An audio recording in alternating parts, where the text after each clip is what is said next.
Are you experiencing trouble with your vehicle? Is it time for repairs? Or maybe just time for a checkup? We would love to help you. When it comes to vehicle care, you need an expert who will be able to assist you quickly and get the job done right the first time. Don't trust this job to just anyone. We are the top auto repair service in the area, and we will handle all of your needs in a quick and professional manner. And remember, the longer you wait, the worse it can get. Don't delay any further.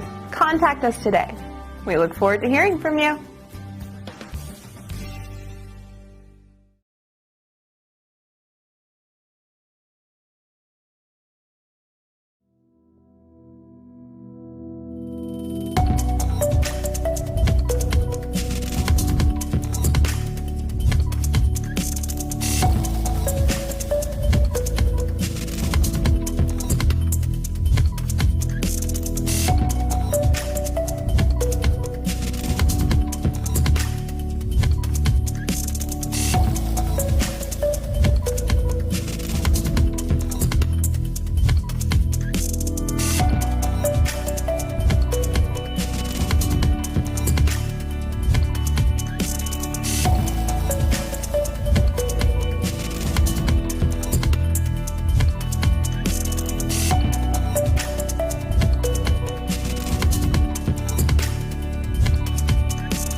Oh, sir, that was my grandma's.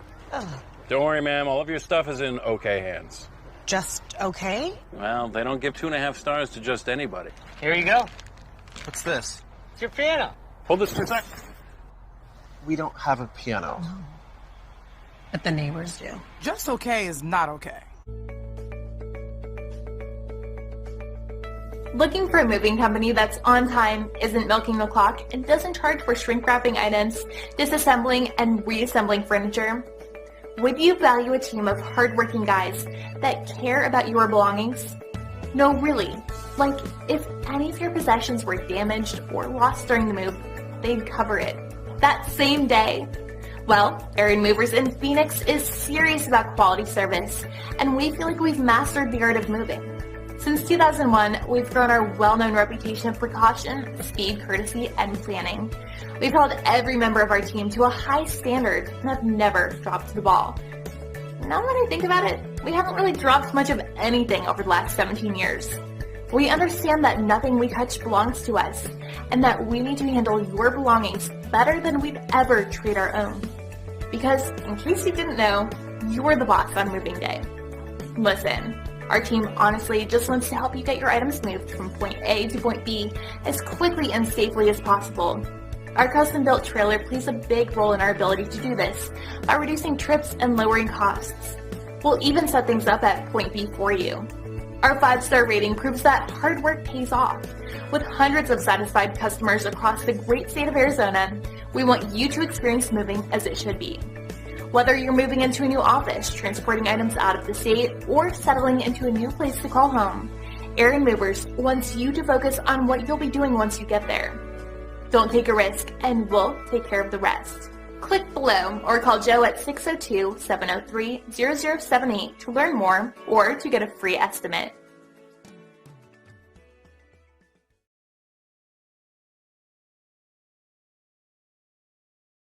Do you need to sell your house fast? Well, you've come to the right place. We buy houses in any condition or location and can close quickly so you can get paid and move on. Are you behind in payments, dealing with a divorce, job transfer, a fixer-upper, or have a bad tenant? We eliminate all the hassles of the traditional sales process. By selling to us, you won't have to do any repairs or updates, list with an agent, wait month after month for it to sell, hold open houses, or pay any out-of-pocket expenses. Give us a call and get your money fast.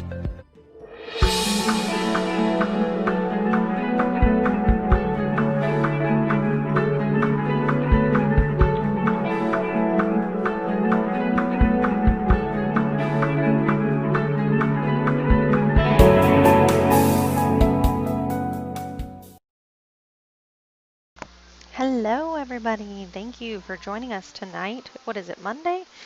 Thank you guys for showing up on Monday to watch us stream and watch these guys play. They are playing 10 ball races to 7, best of 3 sets. They're flipping right now. Looks like Tyler won the flip, so he will be breaking. This is winner break. And they are going to go ahead. Oh, I'm just kidding. John won. So here we go.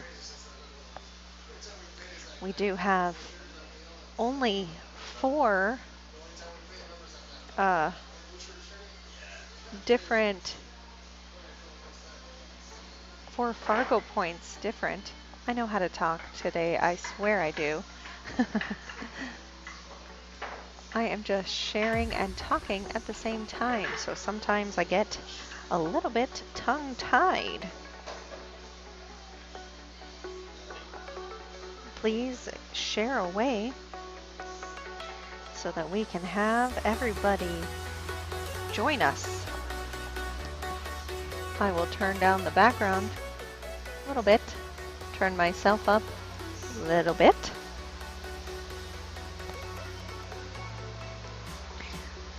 And I know some people aren't the hugest fan of the background music, but as we have explained a couple times, unfortunately it is necessary to have non-copyrighted music, because otherwise you hear the player's music and it will shut us down.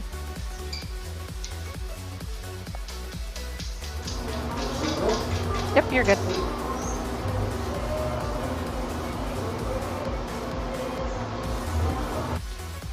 Oh, there's audio now with that.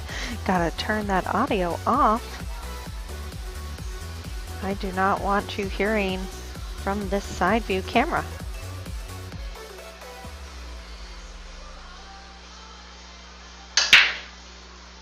We did change out and buy a brand new camera for this side view so you can actually see the colors. The colors, dude. The colors. Because before, the camera that we had, even though it was a rotating camera, just had horrible resolution because of the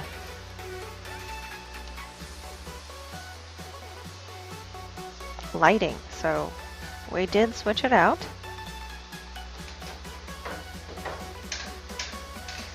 Tyler making the first ball of the night. Now Tyler was here about an hour and a half early shooting, so we will see if that plays out as a benefit, as an advantage here tonight for having practiced for so long. Are we going to see a jump cue so early in the evening?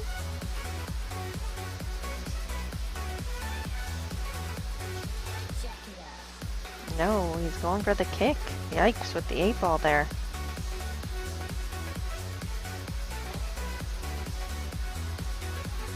Oh, nice attempt. Just barely missed.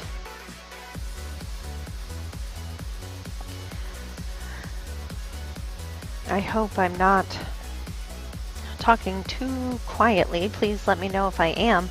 It's tough because Tyler moved the chair so that he's sitting right next to me.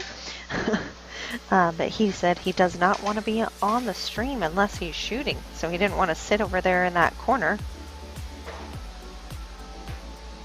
So he's sitting very close to me.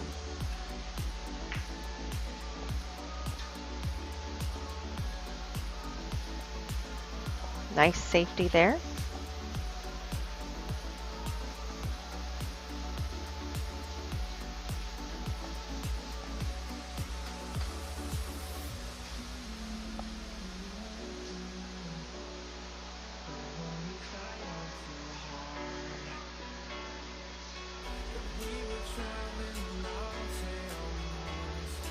It's like a massive, oh, I thought he was massing, but he was just kind of masse kicking, which actually was a very nice shot.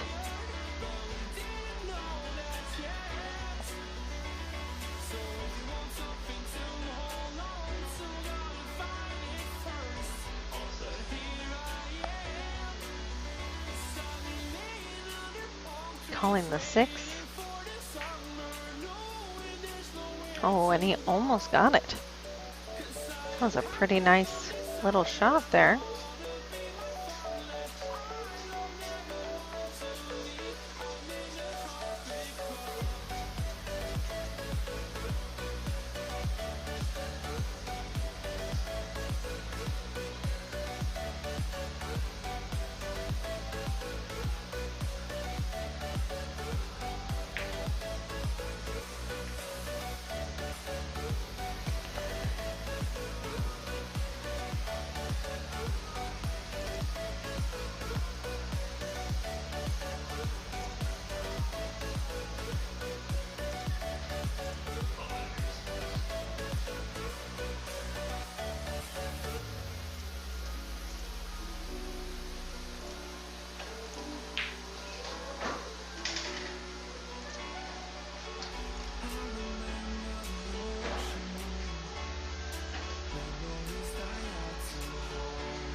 Alright, sorry that I disappeared there for a second. I don't know how to log into Facebook. I haven't done it in so long.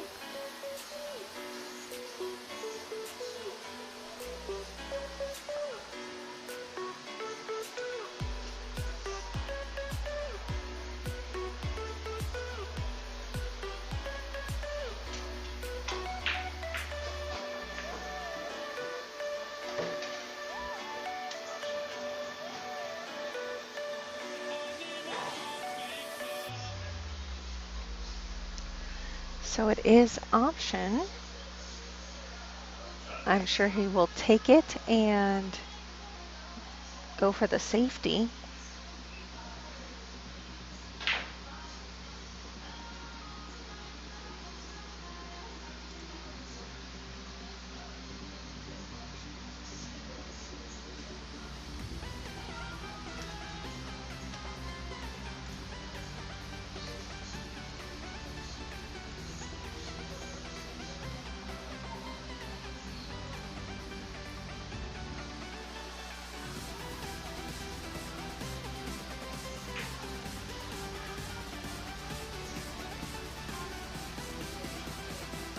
Why would I want to go to bull shooters, Ray? I like being here. Also, Carlos is at bull shooters. So, if you really want to go, he is there.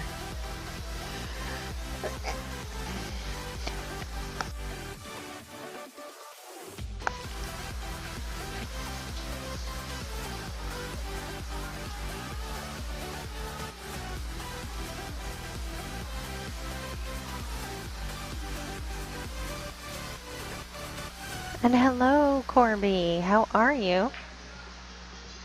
Thank you, everyone who is watching with us tonight.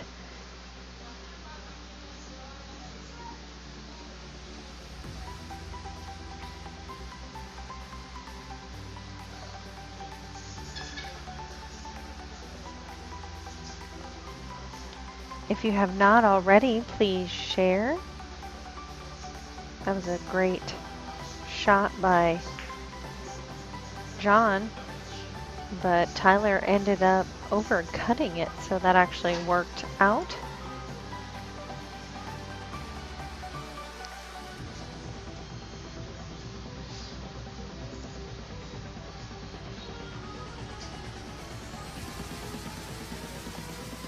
Now, the next step is trying to figure out how to get on the right area for the 5-ball.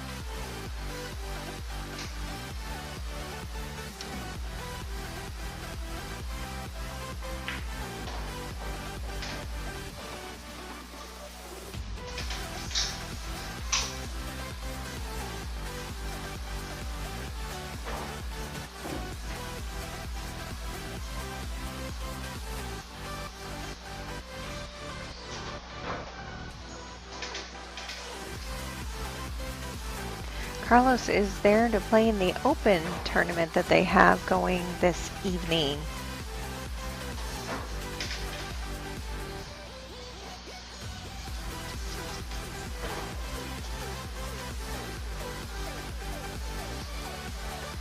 Alright, he got where he needed to be. Just a stop shot here. Very nice. The first couple shots that John shot, he missed the ball completely, and I think he realized, whoa, these pockets are a little tighter than I'm used to. So he is shooting really well now that he has made that adjustment. Calling the upper right pocket there.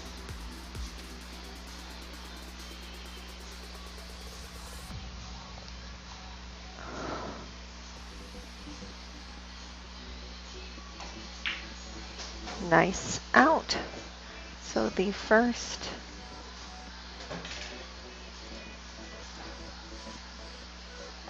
blood, as it were, goes to, there we go. First blood goes to John.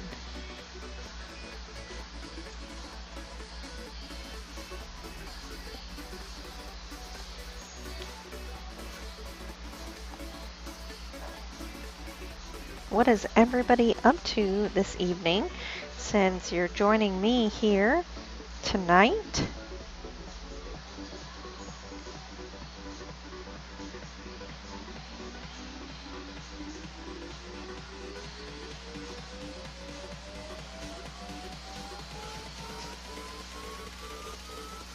Hey, Carl, did you end up having your surgery today?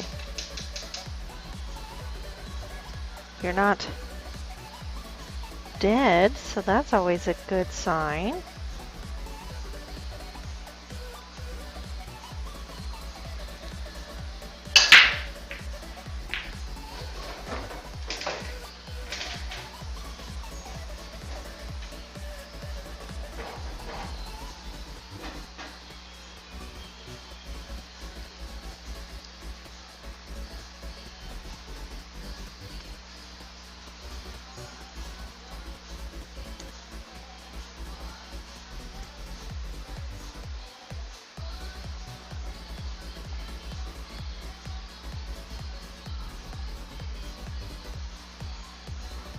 Oh, Wednesday. Okay.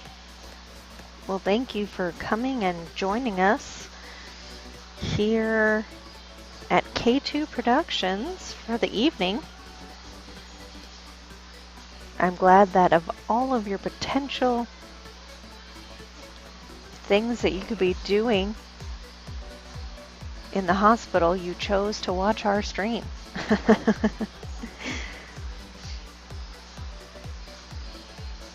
This is tough because trying to hit it without giving up a shot, but didn't quite get there. Shooting this with some top left will bring it out for that 2-ball.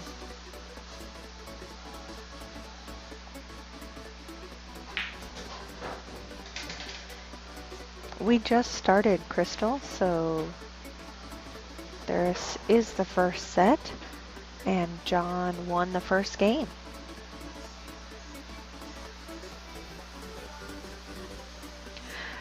Corby, do not give Carl any sympathy.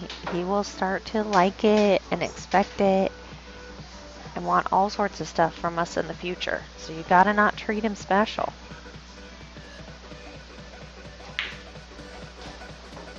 Oh, I don't like this. I liked rolling it and leaving it on that side.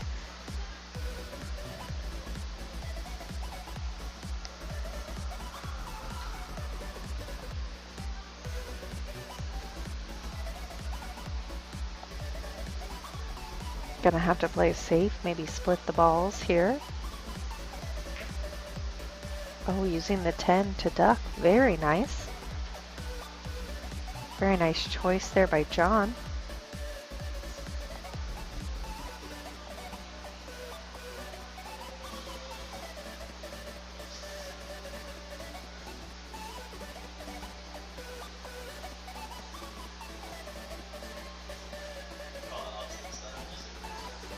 Calling it cross side, so a kick bank, but he forgot the hitting it part just a little bit.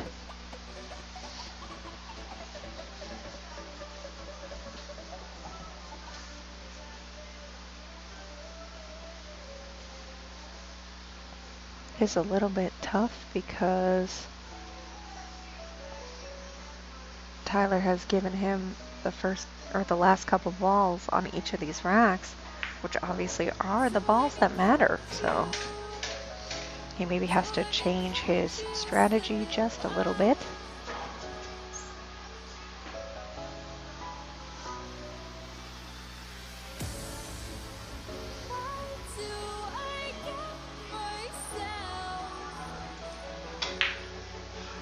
Oops.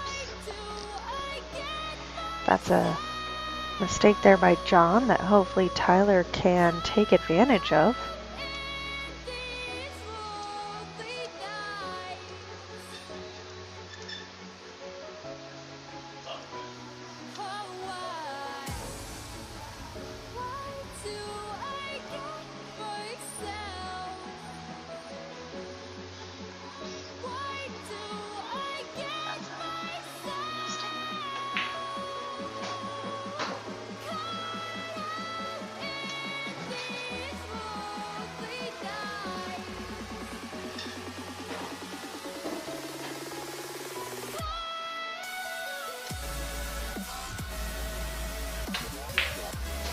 It's actually, Eric, hi. It's actually 400 in the middle. I don't know where the 800 in the middle title came from because I never put that down.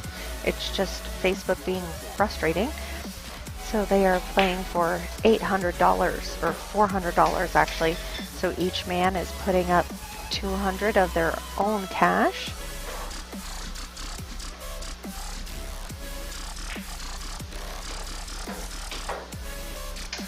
For a total of $400.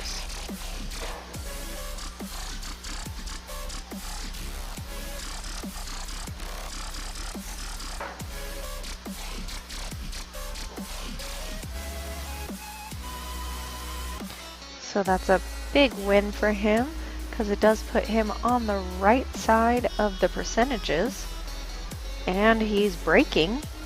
So also a benefit.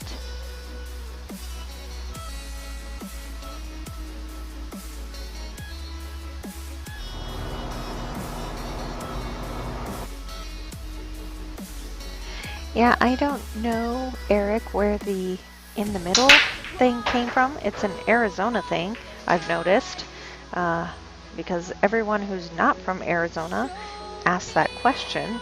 But everyone that is from Arizona knows exactly what it means. So it must be an Arizona thing. I am not from Arizona specifically, so I just follow the rules. I just do what people say. Or kind of what the general approval of wording is here.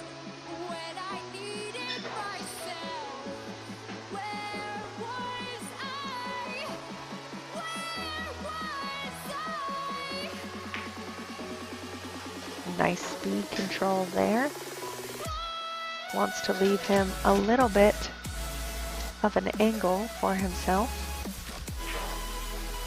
Perfect. Now here it's just important not to run into the 1. Nope, that's the 9. I don't know why I said 1.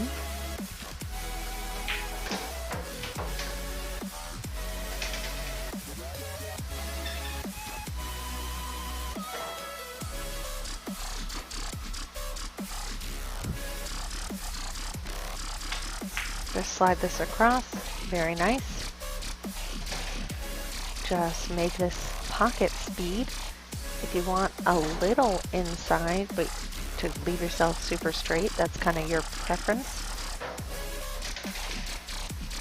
Now I think he came just a touch too far. He might run into the 10, but that's actually not bad. If he wants to play it, he can run into the 10, which naturally pushes it to that pocket. Just like that. Jimmy asks, did Carlos try to qualify for the U.S. Amateur Tournament this year? He and I both are signed up. The qualifier here in Arizona is now on November 7th. So we will both be playing in an attempt to go in March. Very nice run.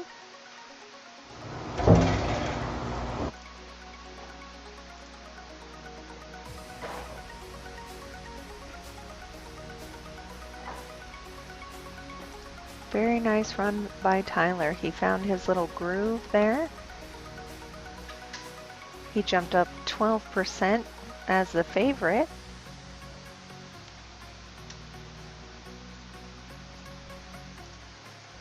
So he's now 64% to win this first match, or first race to 7.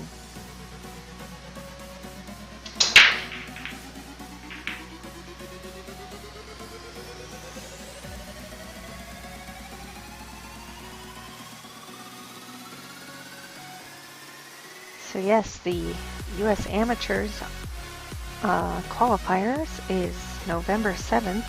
It will be interesting because we both have only been playing exclusively on a 7-foot table. So to go over to the 9-foots will be interesting.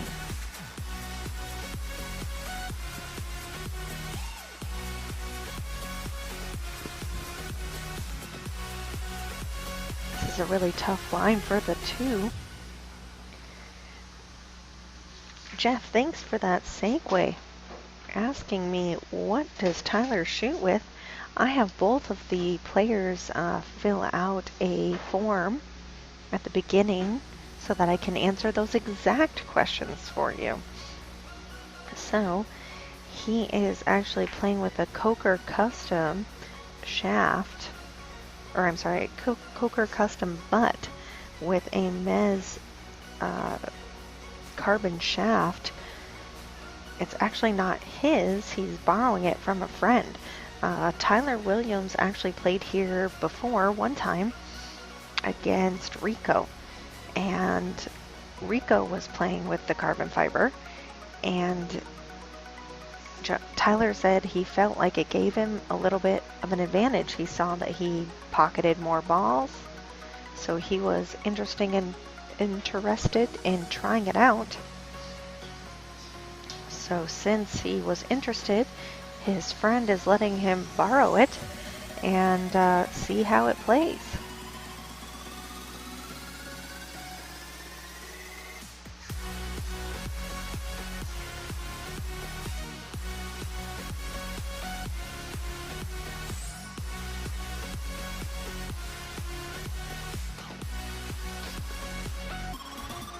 No mention of what tip they're using. A round one, a blue one. because of the chop. It is 12.4 from what I can see from here, but I do not know exactly. All in hand miss of the shape there. So he is using my favorite hand shoe jump cue. I love these jump cues. I cannot speak enough about them, how amazing they are. I have tried using the carbon fiber jumps and I cannot make them jump. It just doesn't work. But the hand shoes, as John just beautifully demonstrated, jump perfectly.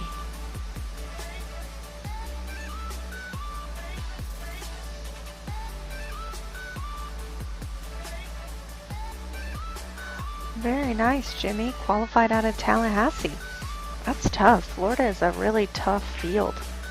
I actually know there is this guy who qualifies every year with us.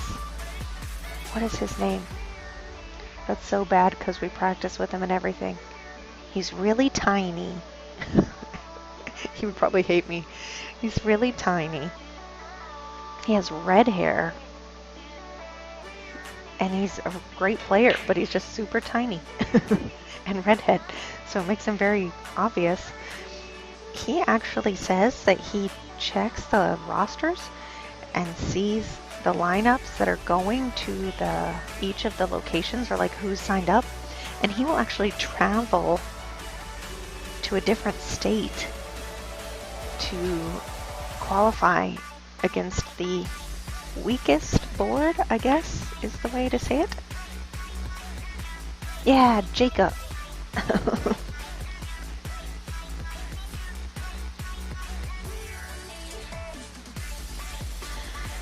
Well, Corby, a hand shoe jump cue, brand new, costs about $300 to $330. Mine is custom with glitter.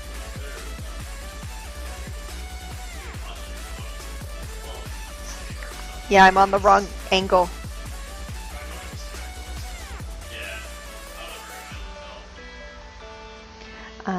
So mine is a purple heart shaft with a shiny black handle, which he does not make anymore. He stopped making those in 2017. He said they're way too difficult to get right, really time consuming for him. So he will not make a black shiny handle anymore. But I got him to make me a black shiny handle with glitter. Because that's just the kind of girl I am. I'm a glittery girl. So I ordered that a year ago and he still hasn't got it for me. But he did send me a demo. I mean, I already had one, so now I have two hand shoes. Until one day he finally gets me my glitter glue, my glitter cue. Darren, it was tough to tell from the angle. I had a bad angle on the screen, so the guys agreed because it was such a close hit, they're going to go with it's good. So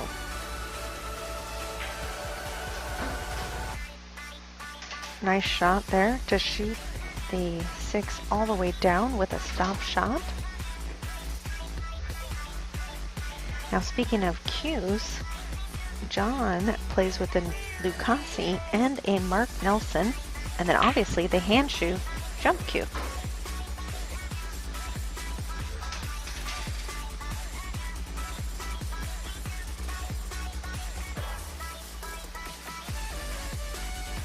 So Lucasi cue, a Mark Nelson break, and a hand shoe jump cue is what John the Ninja plays with. Gonna want to go with top left to avoid the 10 here. He's using top right, type inside. Yeah, that inside was an interesting choice.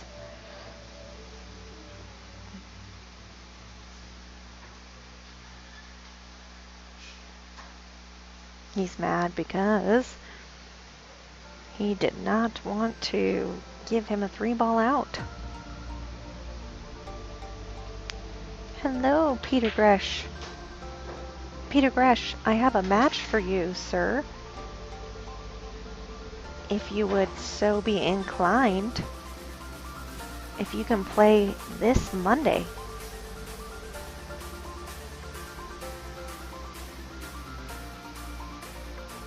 So you let me know. Also, I will message you, so just in case you don't hear me right now. That was a interesting shot. Now he is super close. Our side pockets are infamous for hitting on the point. Very nice. That's a tough shot.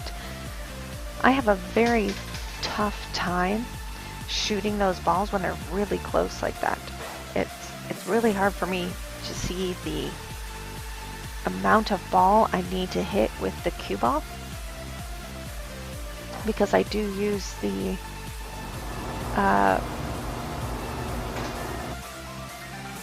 ghost ball method, but when it's that close, it's tough to visualize.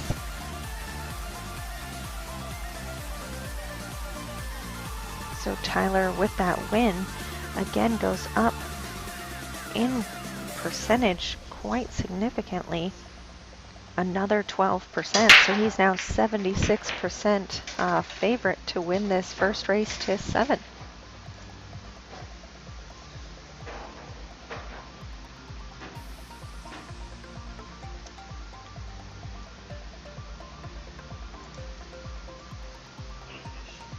He's gonna push here. No reason to potentially give ball in hand. Oh, he can see that whole thing.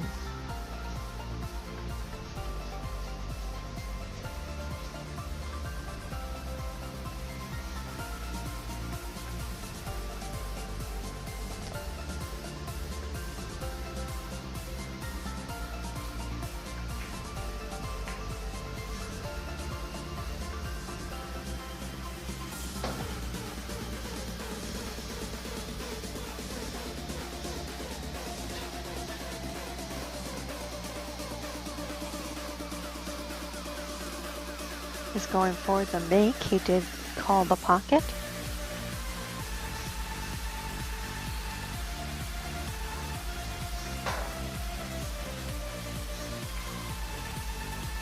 I don't think either one of them are marking the games. I think they are making me responsible for their scorekeeping.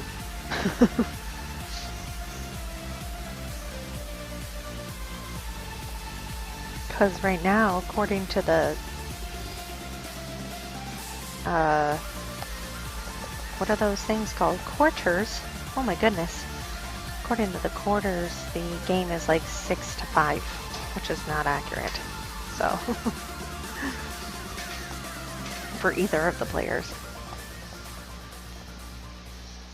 But I do have their score and their game up on the TV, so they are able to keep track of their games that way. Wow. Talk about thread the needle there. I thought he was either going to call the combo or play it up in the top right, but he just made that ball. He had 2 1/4 inches to make 2 1/4 inch ball, and he just shot it right down there.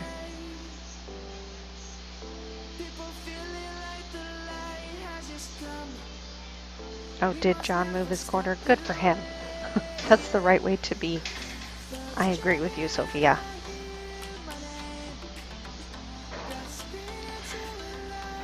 Thank you all for joining us today here at K2 Productionz. I appreciate you joining me on Monday night.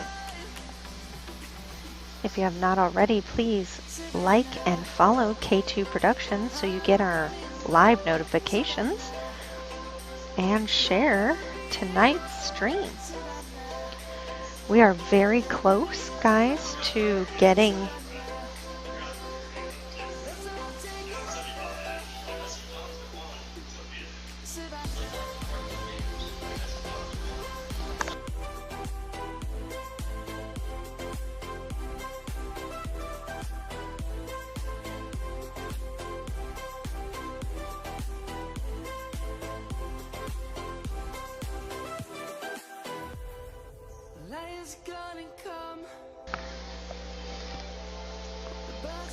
So, going back to what I was saying, sorry, I was answering one of Tyler's questions.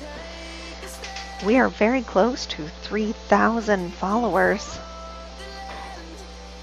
I was thinking we need 5, guys. And I was thinking if we get 3,000 followers, I'll give away 3,000 pennies. Oh, look at that. He is hooked. So for 3,000 followers, I will give 3,000 pennies. Oh, nice attempt.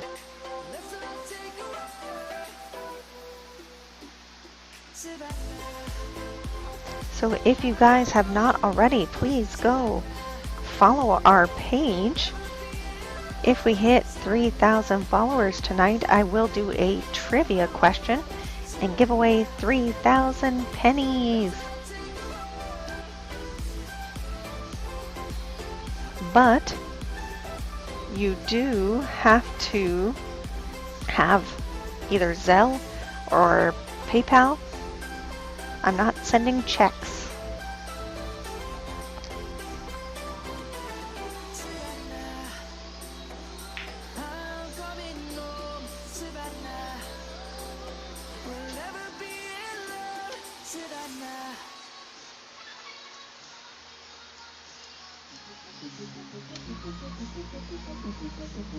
So we're at 94 people viewing.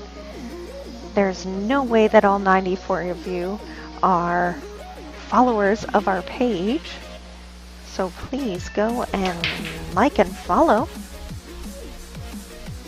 so that I can give away 3,000 pennies.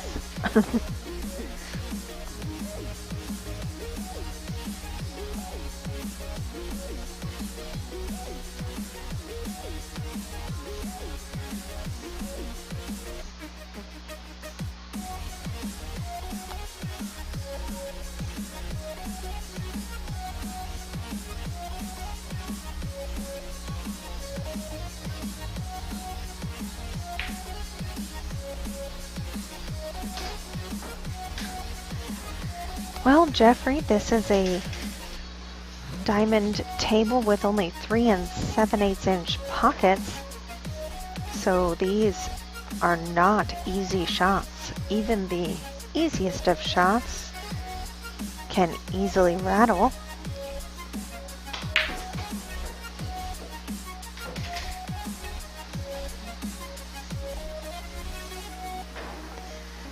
We had a 701 play 754 here at our table, and in the entire evening, which was 27 games, they only broke and ran 5 times. So, and they are 750s. So these pockets are no joke. Thank you, Chris, for following us. I also really like pennies. So I thought it'd be fun.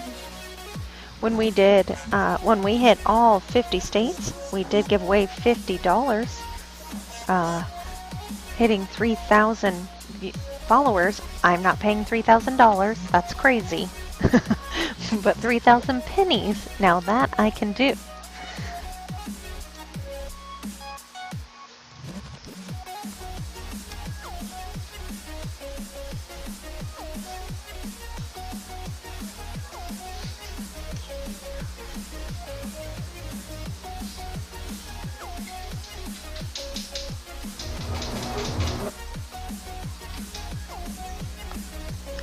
Josh, you never miss?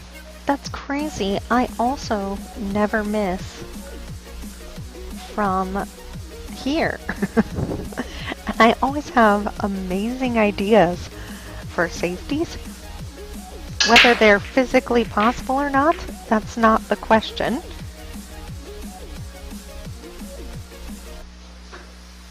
Also, if I could execute them, that's not a question. Alright, dry break. Let's see. On this pocket, on this table, that's a really tough cut.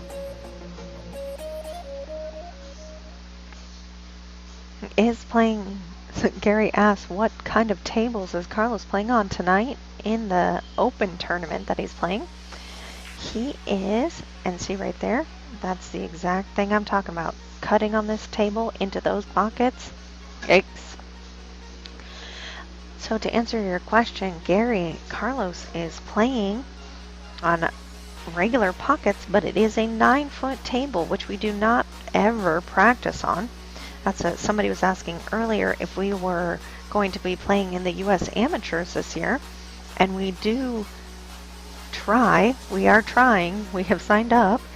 Carlos has won the last 3 years in a row. I have gotten 3rd place and then 2nd place, and this is my year, guys. So with that being said, it will be interesting though, because they are 9-foot tables and we only have a 7. So, hey, 3,000 followers. That took me like 5 minutes, guys. I'm so proud of you. Thank you for being amazing and for being our followers. This was our, so not even kidding, let me tell you. My goal at the beginning of the year was to hit 2,000 followers. And we hit that by May, I think. So we're like, wow, we hit 2,000 followers in 5 months. So let's go for 3,000 by the end of the year. And you guys out there tonight have made that possible. And we still have a month and a half left. So Christmas came early for me and for one of you guys watching. 3,000 pennies will be coming your way. I'm going to come up with a cool trivia questions. And after this rack, I will ask the trivia question.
Gary, he is playing.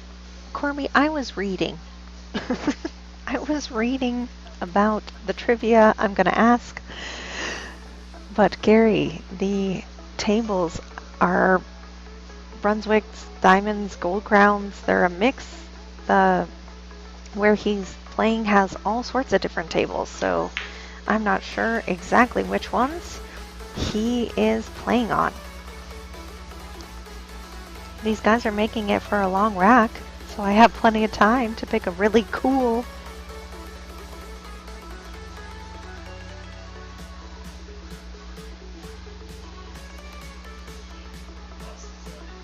really cool option.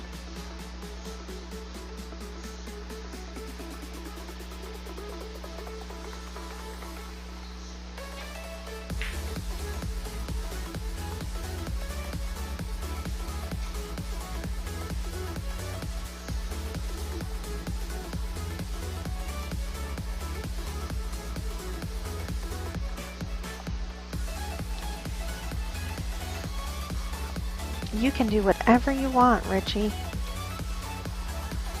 Like I was saying, this is a diamond table with only 3 7/8 inch pockets. You can't even fit a ball and a half barely into one of these pockets. It does make it extremely difficult. There is no such thing as cheating the pocket. There's no such thing as squeezing a ball past another ball that's in the pocket. These are tough. It's very, very tough.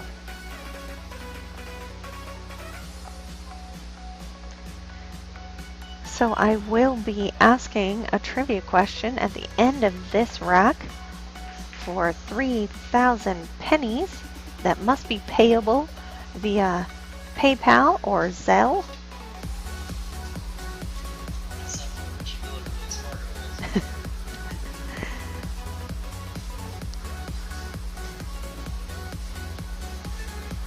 It will be a 2-part question, and you do have to answer both parts of the question correctly in order to be the winner of the trivia question to get your 3,000 pennies. Richie, Tyler wants to know what your Fargo is.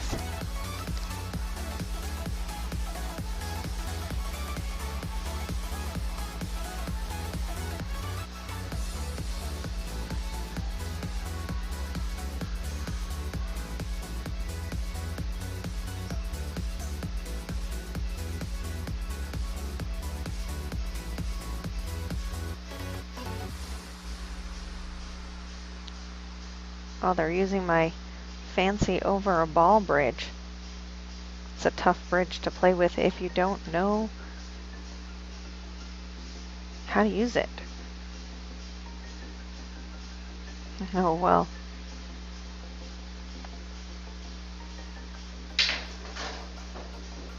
Did end up miscuing, it sounded like.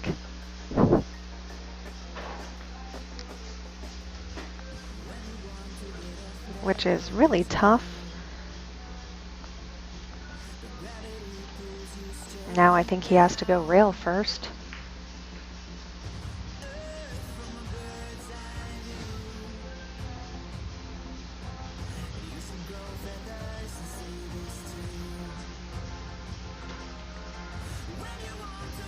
Now he has to shoot the 2 and try to make sure that he doesn't run into the 9 to try to get shape on the 3. It might be easiest to go with top left, which is tough too because he is queuing over the 10 that way, and if you're not the right height or the right hand, that can be difficult.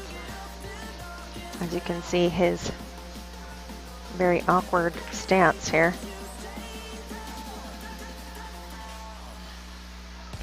Hello, Kit. Welcome to the party. We just hit 3,000 followers. So we are going to be doing a trivia for 3,000 pennies. As soon as this rack is over, I will be asking a 2-part trivia question. When you answer, you do have to answer both parts of the trivia question correctly and have PayPal or Zelle.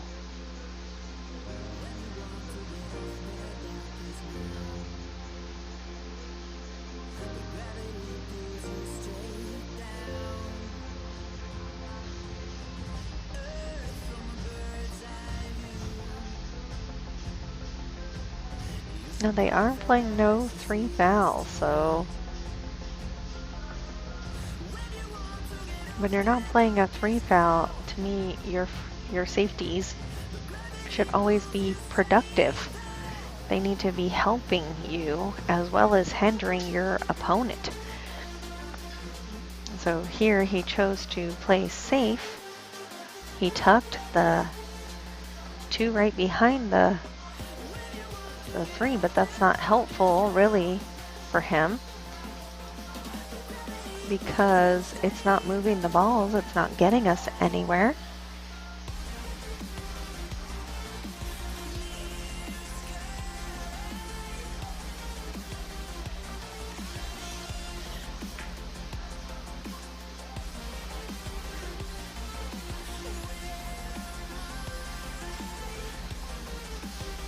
Well, we are stuck. We're stuck on this view because the camera is deciding to update, you know, because right now is the perfect time to do what you would like to update in the middle of a match. Why not? All right. So this 4-7 is pretty darn wired. They're both on the rail.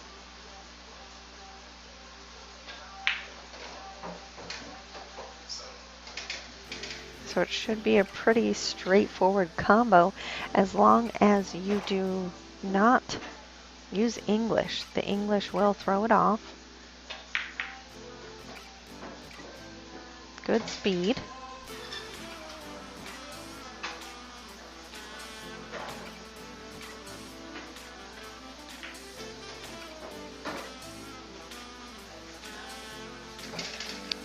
Wrong side of the 5, but really not that bad. He can shoot this with inside and just go out to the rail and back out. Okay, or you can do that.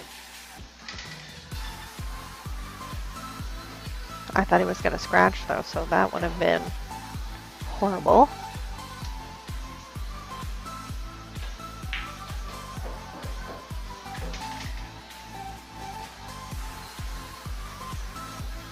I think he's gonna attempt the 8 in the side. Our points are pretty rigid, so if you clip them at all, they do not go in. And actually it seems he knows that, so he did call the corner.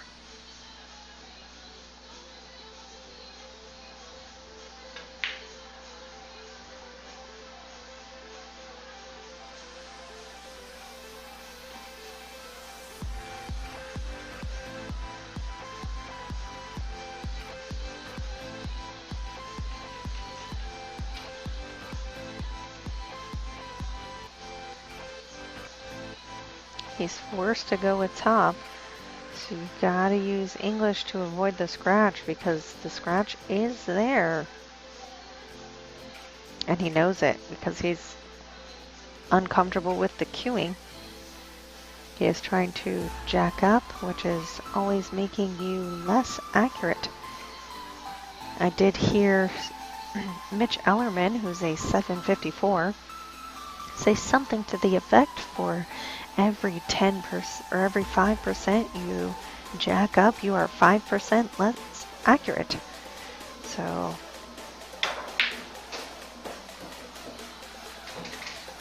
nice shot, no reward. No reward for that shot. So for me, I would thin the ball and send the cue up table.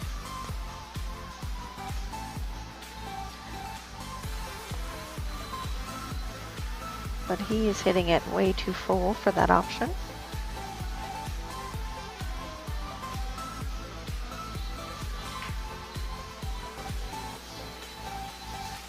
Too soft. This is bankable, and he is calling the bank.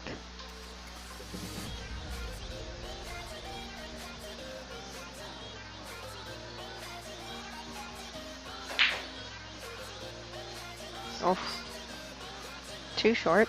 This is a red label diamond, so the red label diamond does tend to bank short, but he also hit that pretty firm, which if you know banks, you know that the firmer you hit them, the more you shorten them up. So the combination of a shorter bank and a short table,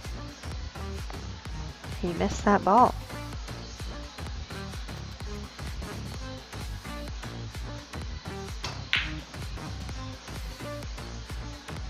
John popped up. I think he missed that ball because he popped up.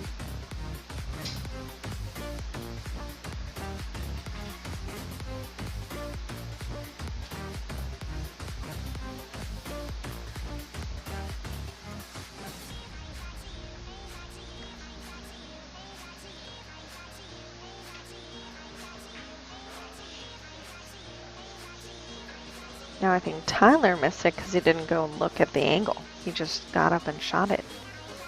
And if you don't walk the table, you will not make the balls. It's one of those simple concepts that a lot of people tend to forget.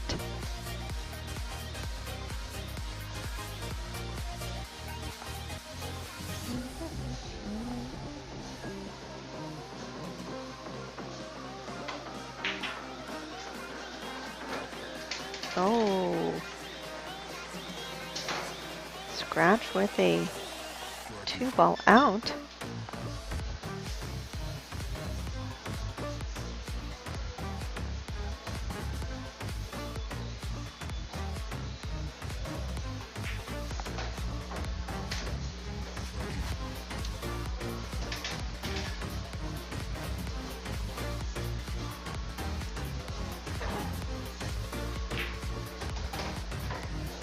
So with that,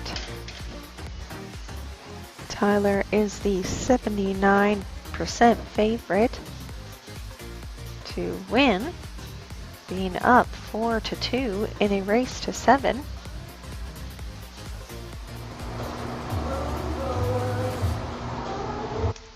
All right.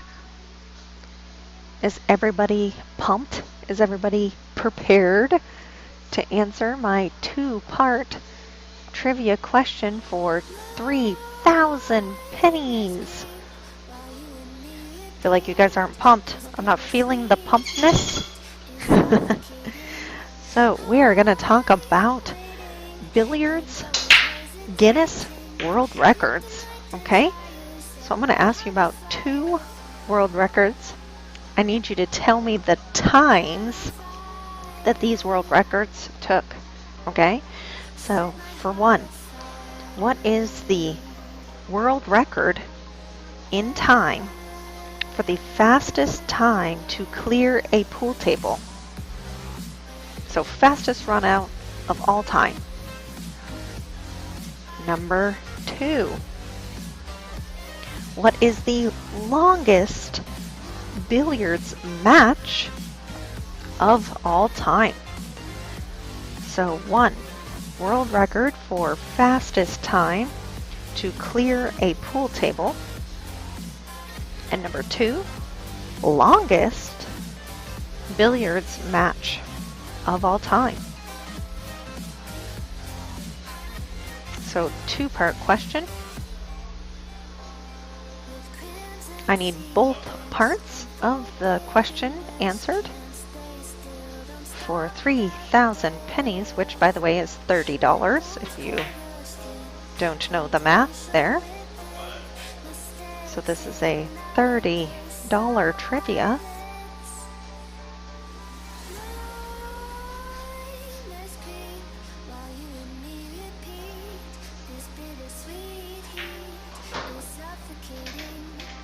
Who has Googling powers? Number 1, billiards world record, fastest time to clear a pool table. And number 2, longest marathon billiards match.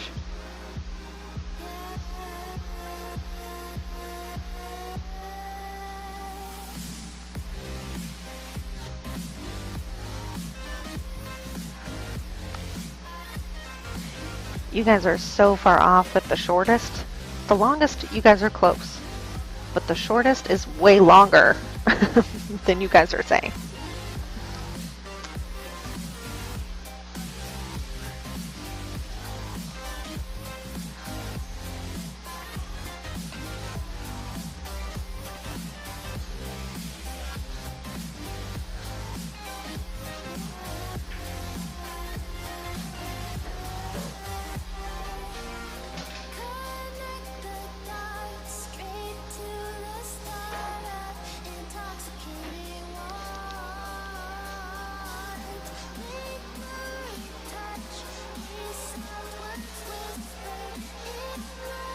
Nice contact. I know that was really tough and he could not see the entire ball.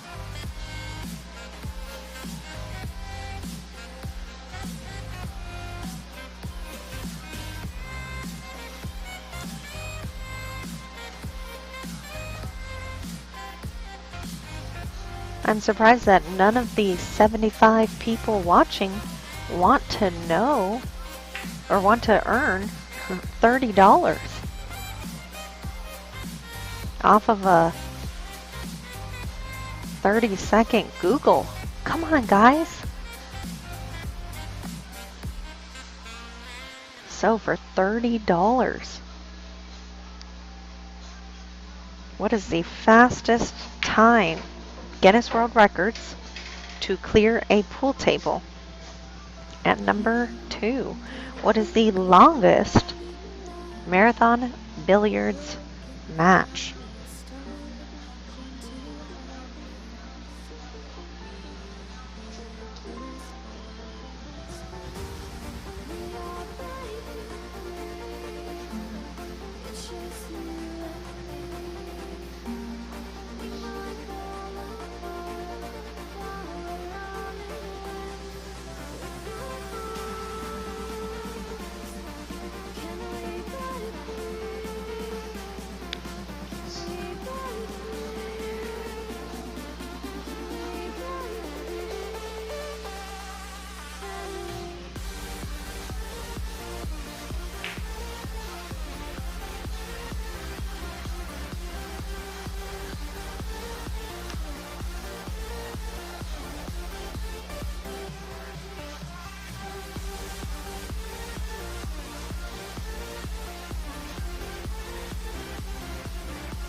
So we have the Sean Reardon is 1 minute and 31 seconds.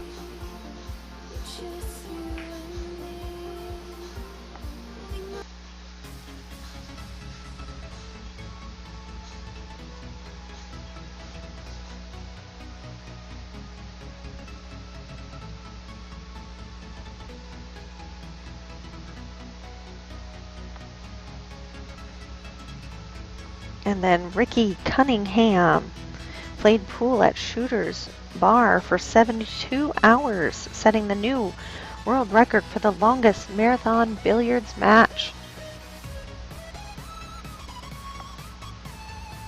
So Jason Dill said 1 minute 31 seconds and 72 hours. He was the first one to get both of them right. A lot of people only said 31, but it was 1 minute and 31 seconds. So Jason Dill got both of them.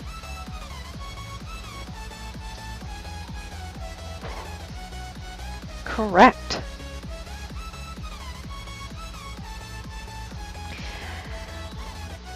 Corby, it says that he played 80 different opponents in the community who came out to support this cause.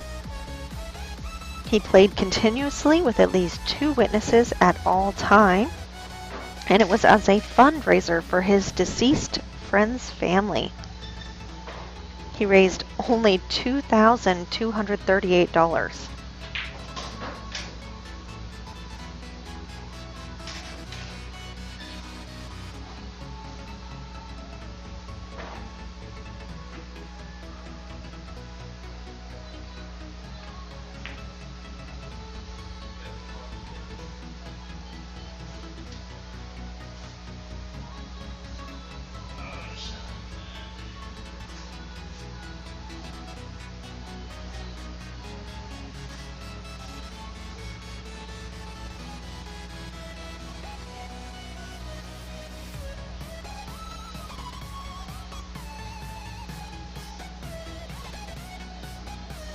Oh, you're right. I do see the newest Stocks and Cuthbert. You are correct. That's a new one in 2017. So let's see. Who said 131 and the 105 hours?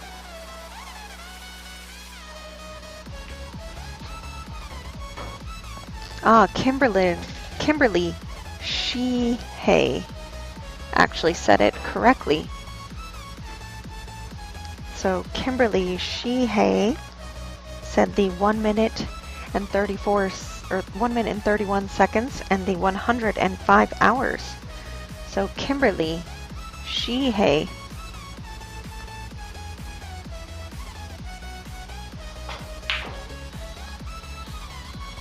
Oh, you're right, Mark.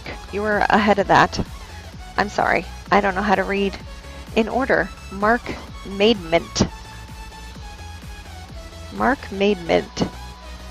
If you send me a private message, I will tell you, and tell me your PayPal. I will send it to you right now.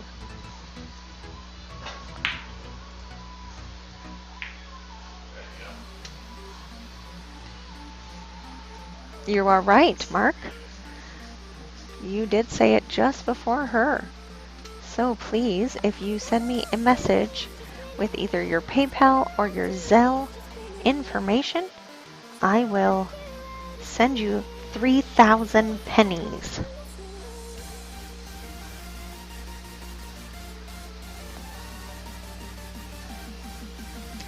Yes, the record that I was looking at was from 2009, and the record that Mark is referring to is 2017, so he is more recent than mine. That was a much needed win there for John, because it definitely changes the odds just a hair, but being 2 away from the hill versus being 3 away from the hill for his opponent can make such a big difference.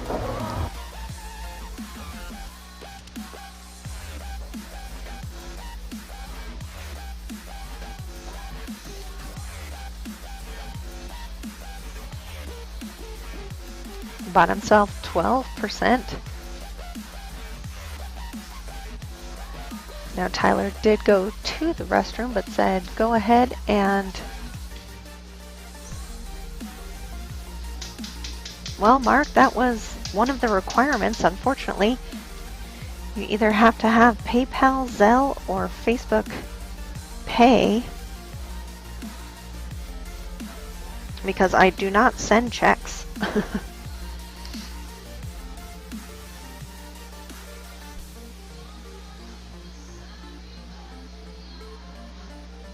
So, for the couple times that somebody has won and not been able to use the credit, sometimes we say to have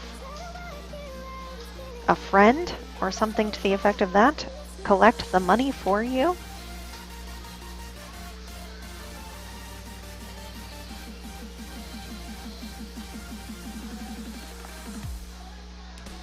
And then they can give you the cash, potentially.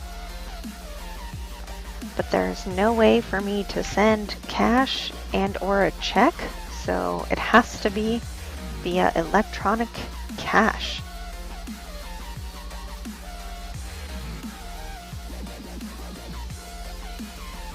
And if you are unable to do that, then Kimberly has claims on it, she says.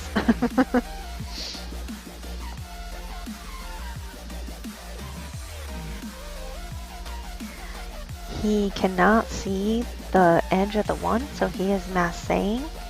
Just a little mini massage there.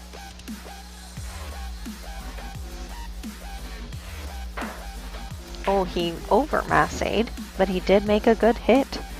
So, step one, hit the ball. So he got step one down. And there's a lot of mess on this table.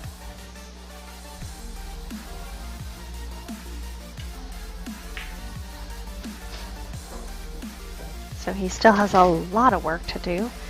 Let's see if that 2 goes past the 3. Looks like it does. Thank you guys for watching K2 Productionz over the last year and a half or so, getting us to 3,000 followers and participating and sharing our videos. It means a lot to us. We don't make money off of this. So this is purely out of the goodness of our heart that we do the commentary and the stream for free.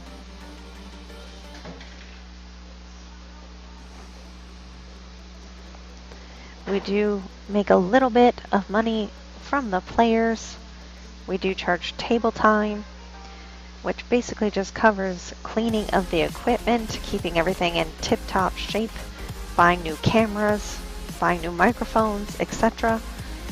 So we definitely do not make money off of this, but we love it, so we appreciate every one of our followers.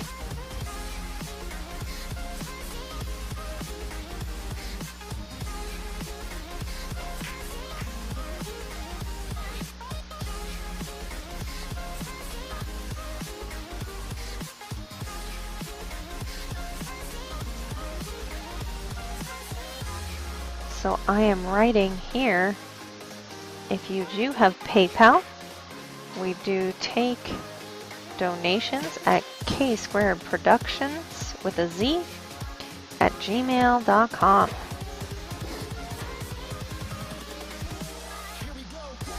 So if you feel in your heart you'd like to make a donation for everything that we do and you're enjoying our free stream, that would be the place to do it.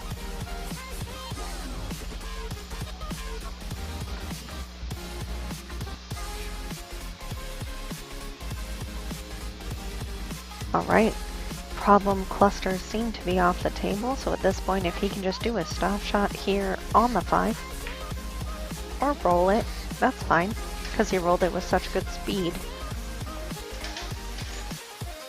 Just make the 6, and if you can, make it to the left side of that pocket so it rolls up just a hair, just like that. He's going to have to slide out to shoot the 8 in the side pocket. So just center ball should do it, but he's queuing high, so I don't know what his idea for it is here. Maybe he's going to go railing back out. I personally just like shooting this with a stop shot because it does naturally slide out because of the angle.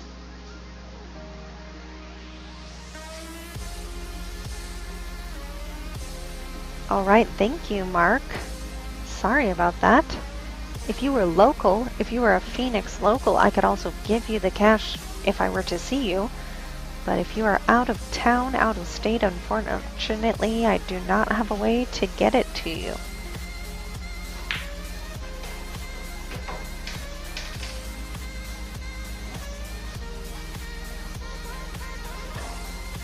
Mark, I agree that we are the best live pool games.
After this rack, I am gonna go and check on my daughter Reagan. She is all by herself upstairs, hanging out.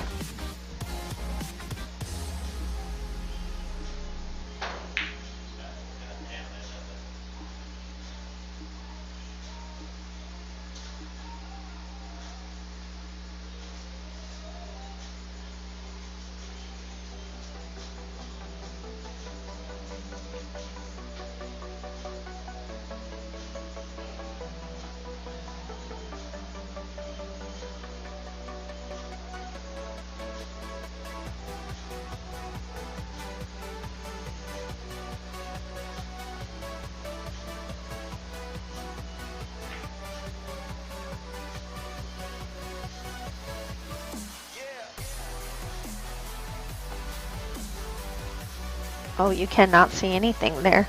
That doesn't help. There we go, that's better.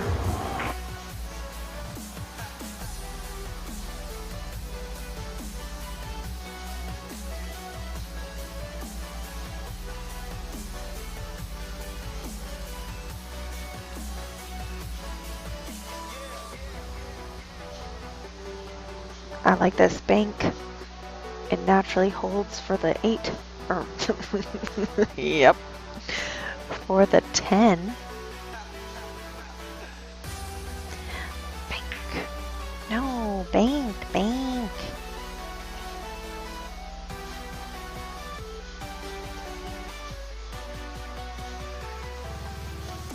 He can see the whole 9.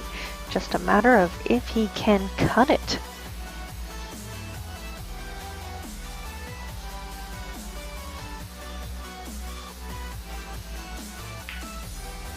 And the answer is no. No, he cannot. Mark, thanks for tuning in from Alberta, Canada. We actually have a couple people up that way that like to watch. I know Ronnie St. Onge, or St. Ong. I don't think that's how you say it. He watches often. He's from that area.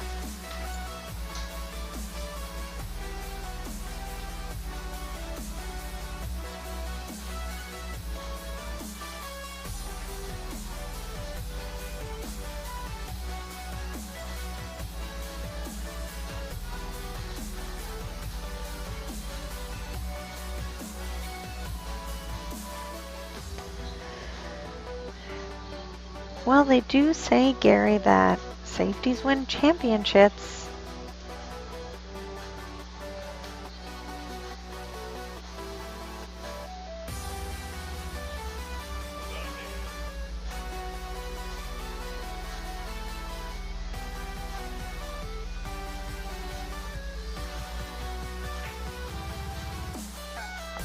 Oh, he's giving it to him.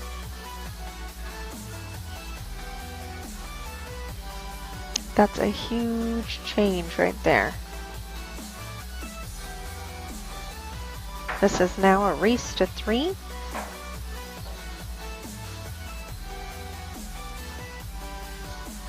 Which is huge because Tyler was the 86% favorite. And now we're back to basically 50-50. Bob from Hawaii. One of my favorites. Hello. You just missed our trivia. We hit 3,000 followers. We did a trivia for 3,000 pennies.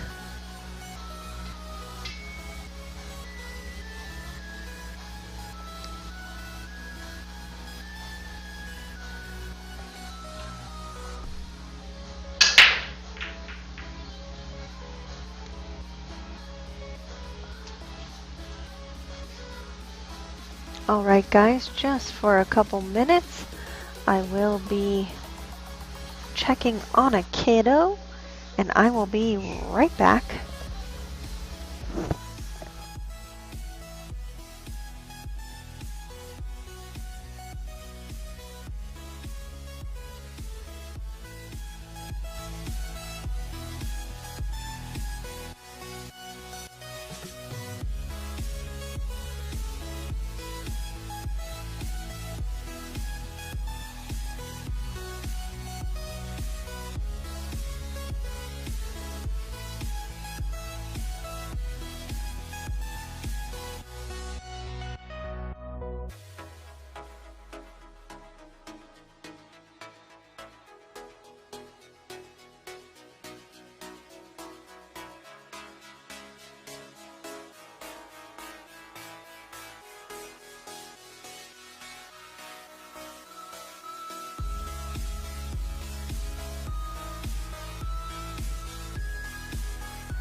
All right.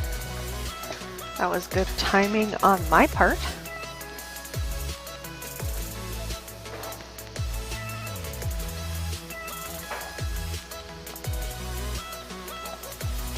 Tyler gets that game, putting him at 70-30 now to win.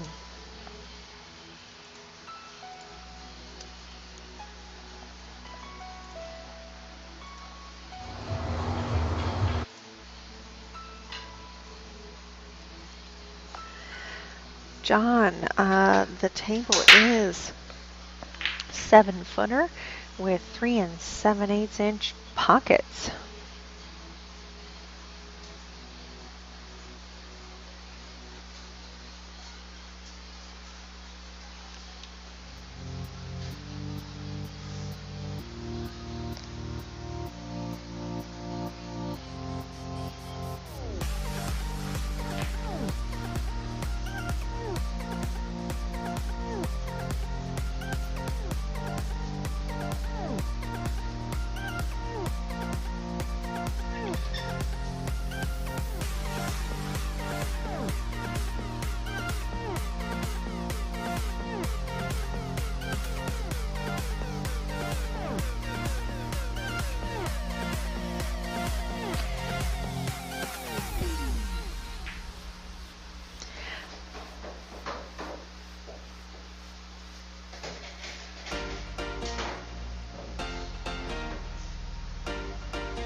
All right, so getting back to commentary now. I have noticed that neither one of these players tend to look a lot. Right there, he got lucky, I feel like, that he went through the gap of the 7 and the 8 without touching anything. He didn't, walk the table and see where does he actually want to be.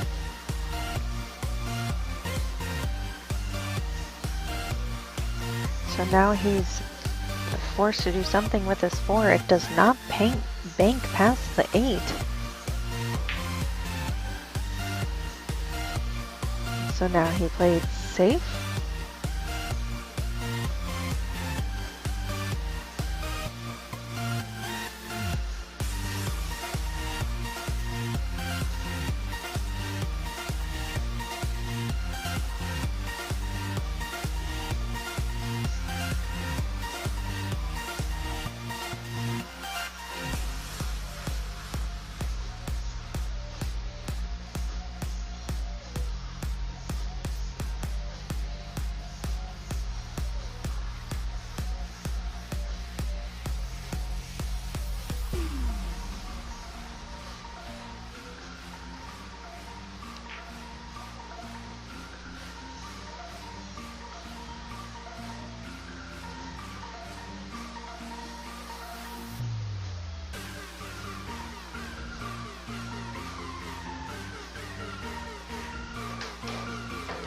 All right, just to let everybody know, I did pay Kimberly. She did say to give her 20 and to keep 10 as a donation, which was very nice of her. Oh, what a nice shot with no reward.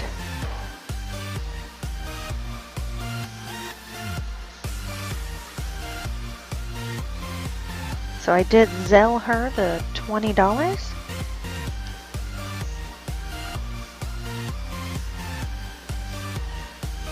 So we are all paid up. Interesting safety there. I'm pretty sure you can still see the entire 6.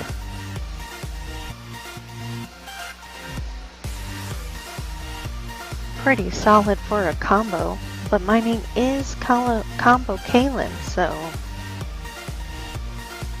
that would be my first choice, but I know it's not everybody's first choice. Actually, Carlos himself said that he would rather kick at a ball then play a combo. Which is just crazy. That's crazy to me.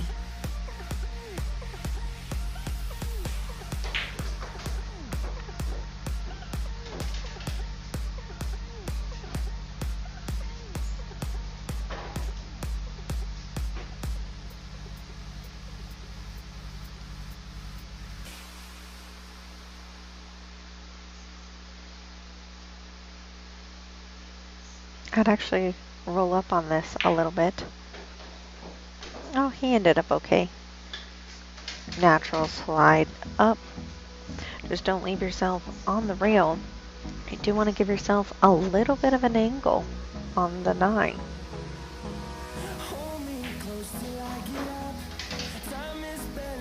I like it. I like that choice.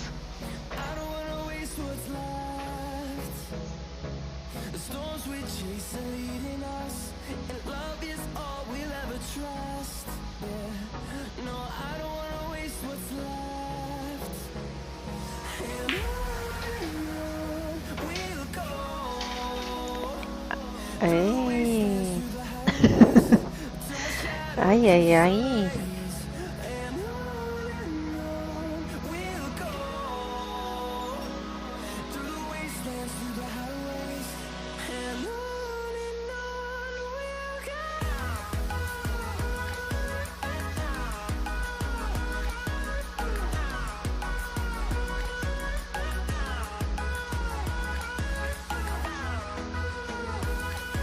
I like it. If you don't like the shot, think of something else, and that's exactly what he did.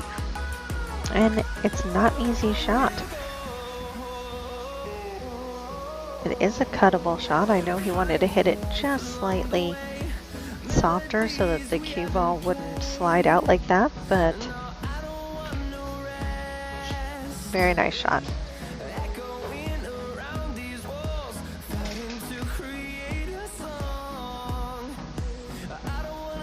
This has been a tough battle. You know, neither one of these tables are just giving up, or tables, either one of these players are just giving up the games and saying they win. And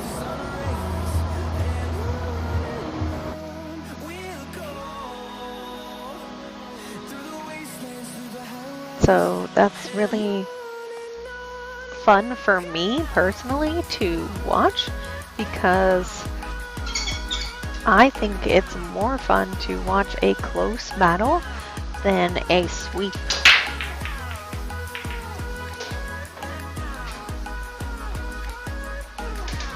If you sweep, there's not a lot of excitement in that.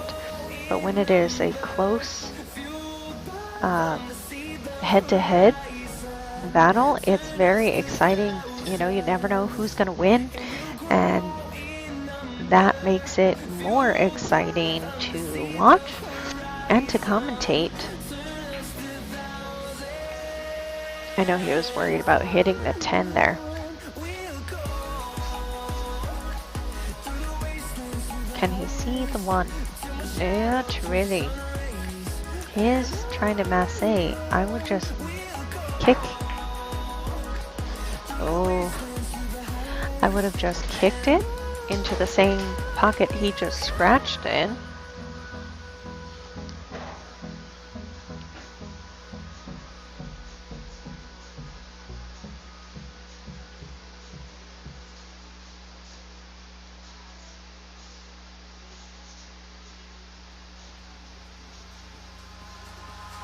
Eyes in the sky, gazing far into the night. I raise my hand to the fire, but it's no use, 'cause you can't stop it from shining through.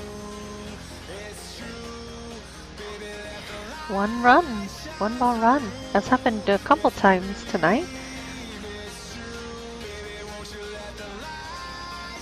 The saying goes, the hardest games to win are the first and the last.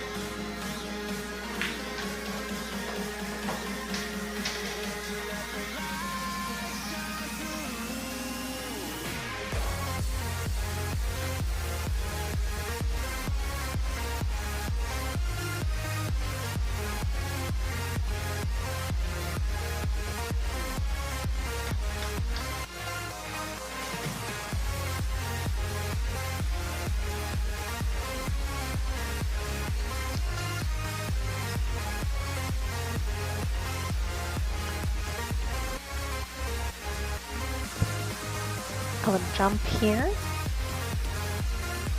think it's only about a half a ball jump, so it's not too bad. And the 5 is very close to the pocket, so just jump straight.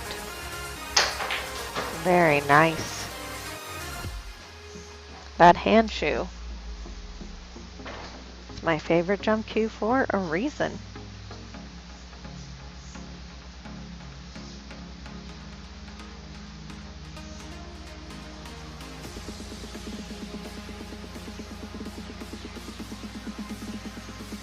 He does not like the combo.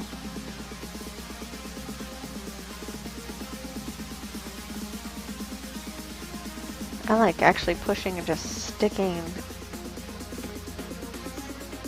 Kind of like that, but I was going to hit it a little bit thinner, actually, and slide behind the 10, like right up on the ball.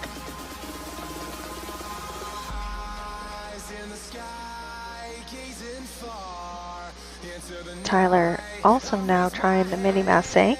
Seems to be everybody's favorite go-to move tonight. But it is effective, so.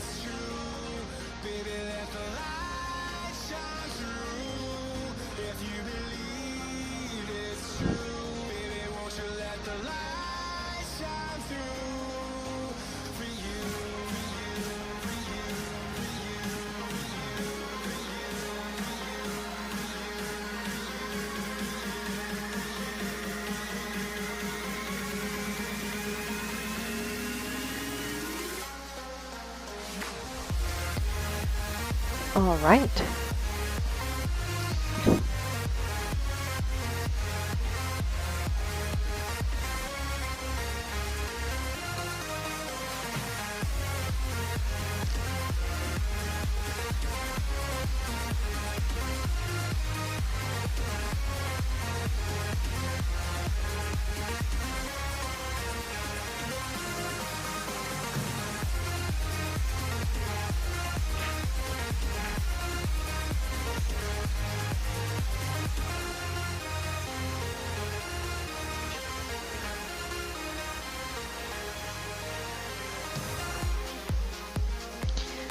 So they just posted the brackets for the open 9-ball on the 9-footers that Carlos is playing in tonight. And he pulled in our very first round one of our favorite viewers, Hopel. So if you guys are regulars and you know, Hopel is one of our top sharers. So that's a bummer that Carlos has to beat him on the very first round. This is Simona's cloth, Gilbert. Yes, it is. Hello, Jay Suko.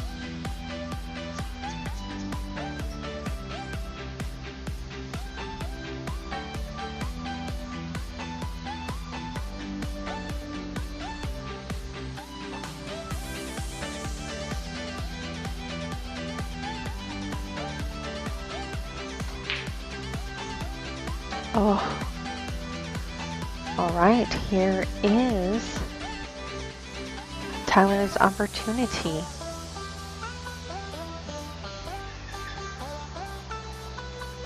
Shoot this 8-ball in the side with just a hair of top. Go to the rail and back out. Just like that. Don't get too straight. Just low now. Draw this ball across. I know he would have liked to draw it a little bit more, but that should be okay.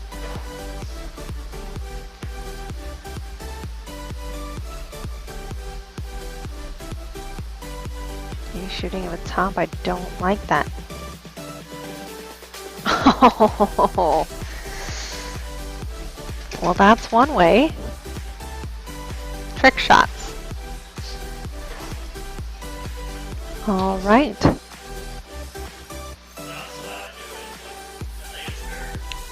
So Tyler 100% to win there. Since he won, they now flip again. And Tyler won the flip. He also won the first set. So now we will be resetting.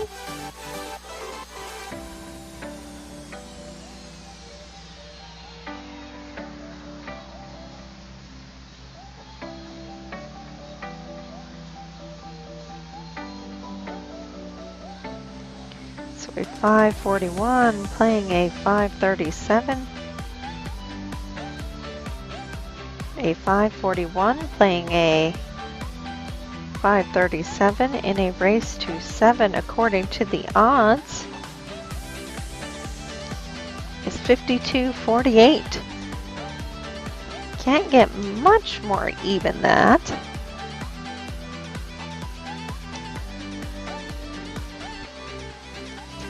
They did take just a quick potty break. So I do appreciate those of you who have stayed with me and with us throughout the evening. We will be officially starting to cut back. We were doing 5, sometimes 6 or even 7 days a week doing our stream, and we will now be going down to only 3 nights a week because League is finally starting back up. So on Tuesday nights we play APA Double Jeopardy, so we play both 8-ball and 9-ball, and then on Wednesdays we play BCA League West Side Bull Shooters. So APA started last week and BCA will start next week back up here in the valley. So we will be not able to stream those days.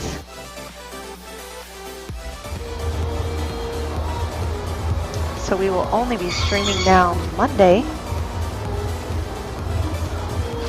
Thursday, and Friday.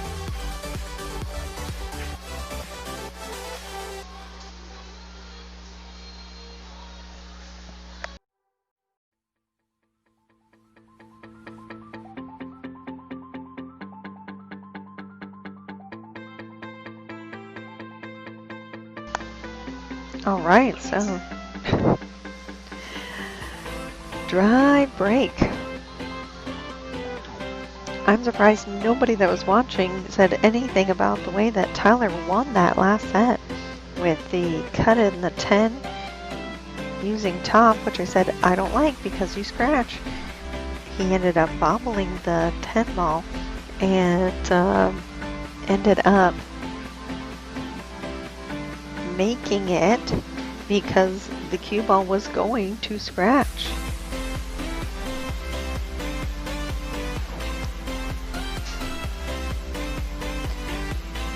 Well, Gary, just fundamentally the APA does not reward higher level players.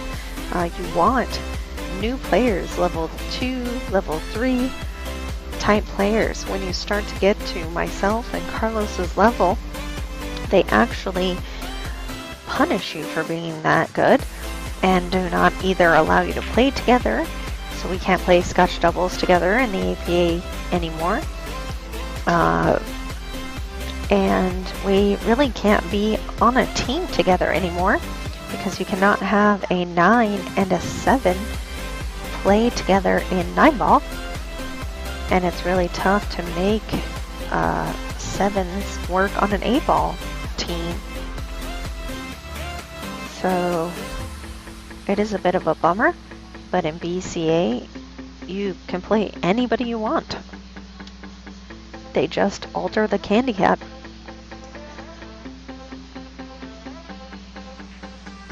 Even in BCA, Carlos is still one of the best players.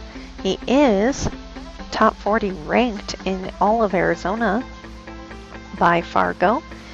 And then he is number 1 ranked 8-ball player according to CSI Pool Championships back in January.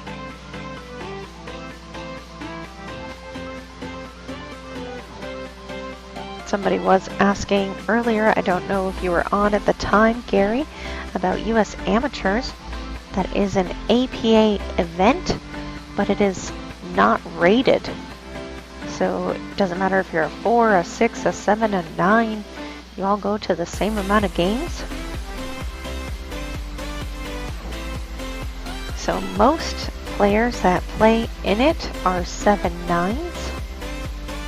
You have to win your local regional area, and then you go to Florida one time a year. Oh, what a good hit just to not hit a rail. Carlos has won that tournament, the regional part of that tournament, 3 years in a row. I got 3rd place, 2nd place. Now this year, I'm ready to get 1st. So we will see. I would just roll this in. Yep, pocket speed. He's on the wrong side of the 4, but not really. He can just hit it with top and go into the rail, and it will naturally come forward and up. Left himself just enough angle to hit this with low. He's queuing with middle, left. I would have personally hit it with low to come a little closer, but not necessary.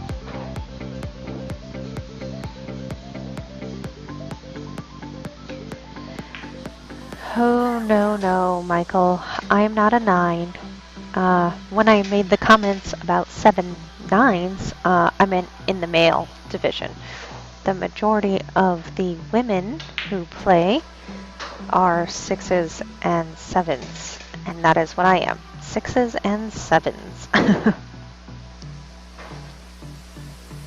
I am number 2 in all of Arizona for 8-ball, according to the BCA championship. And I've won 9-ball regionals for APA 2 years in a row. Would have liked to make it 3, but they canceled it for this year. So I can play a little bit.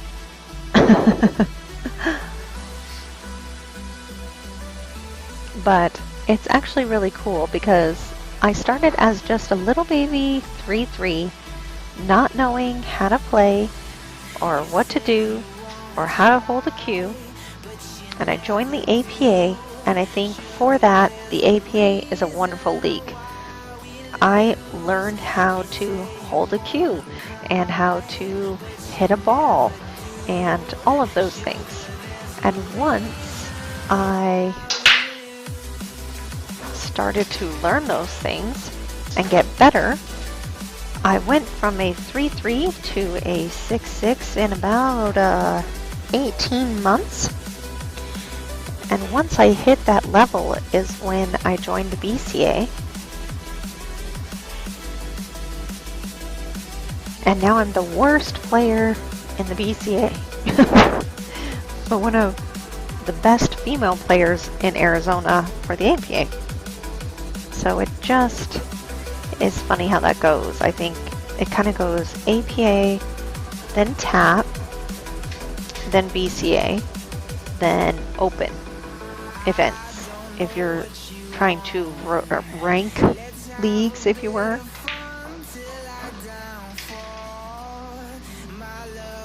Very nice shot on that 3. Our pockets are tough, so that to hit that with that follow and come through with it, make the ball and get the shape, that was a very nice shot.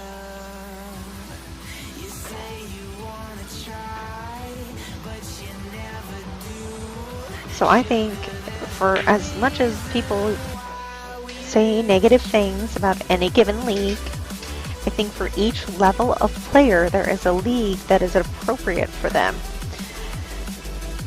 So there's a place for everybody, and everybody has a place. It's my nice way of saying it. I just realized that the music is really loud. let's just turn that down. There we go. Felt like I was yelling. Oh, that was nice. Queuing over the ball was tough.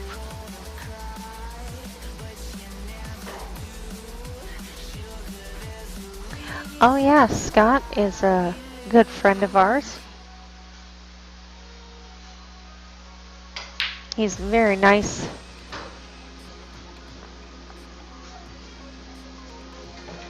Very brutal on the table, especially in one pocket.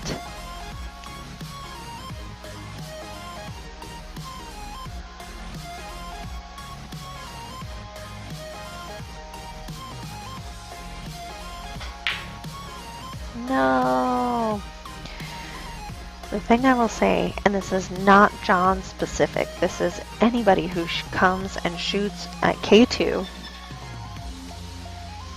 Anytime you try to speed hit a ball from a distance into the pocket, you almost always rattle it.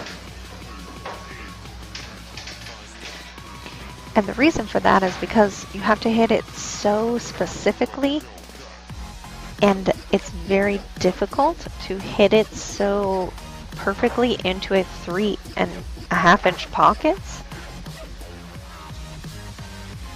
when you're hitting it at that speed.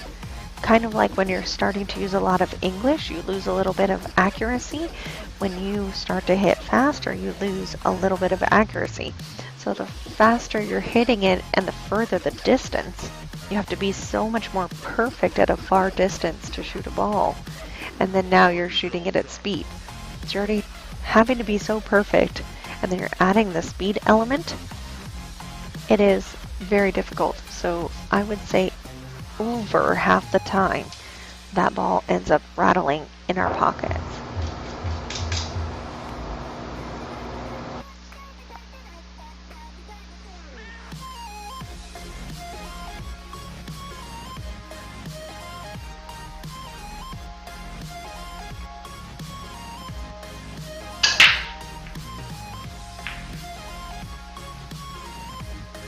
Ball down, 6 ball.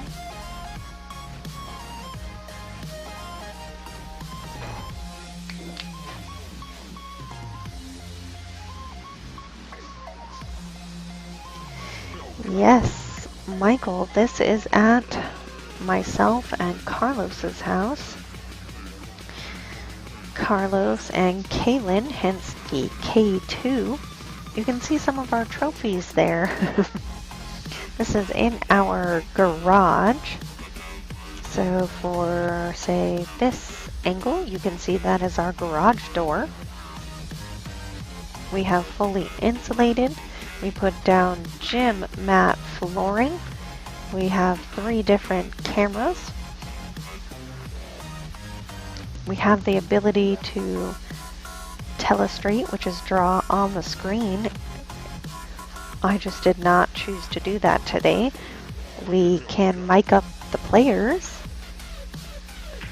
We like to do that during scotch doubles. So we have so many options here. We do have AC. Right. Wait. See that thing right underneath the trophies? There's a trash can, which is the silver on the left, and then there's a black and silver. That is its own AC unit just for this room. So we not only have AC, we have a dedicated AC. And then we have a little fridge that has free drinks for the players as well. And since we are a house and not a bar, this is a bring your own alcohol, which is much cheaper. You can buy a 6-pack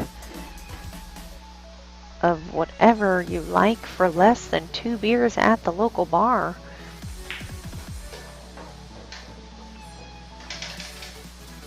So we are actually cheaper than going to the No, this is not a portable AC. It is attached into the wall. I guess technically it's portable, but I would not like to take it off the wall. It has kept it roughly 76 degrees in this room, even when it's 115, 120 degrees outside. So it's very nice. The only thing that we charge is a flat rate of $10 an hour. So that comes out to $5 per person per hour. Or if you're doubles, it's only $2.50 per person per hour. So we are definitely a nice place to be. You also get to pick your own music. You get to live stream your own match and go back and watch it later. They actually get a live stream of their pool match as well. You can see just the corner of the TV screen in that top right corner there. So that it has about a 30-second delay. So if there's any question about the hit or anything like that, they can go and watch their own match.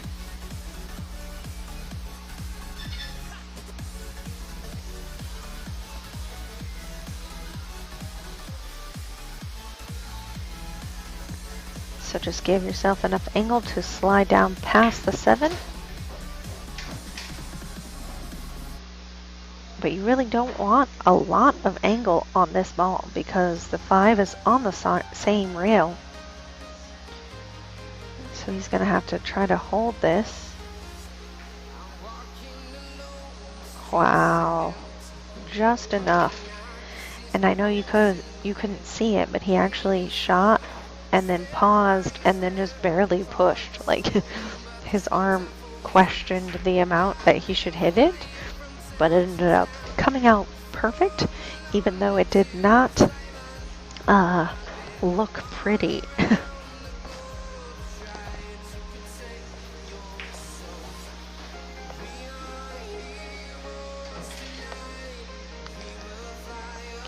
Thank you, Michael, for saying we have a great setup. We have put a lot of time and a lot of our money into this because it is just something we love to do. And Gilbert, you can just run on over.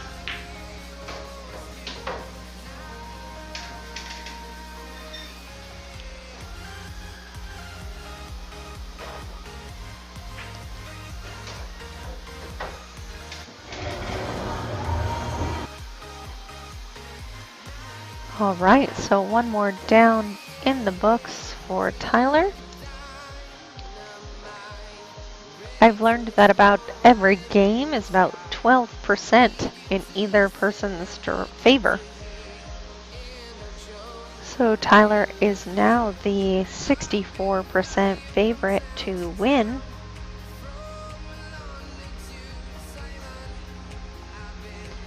They have been playing for just about 2 hours.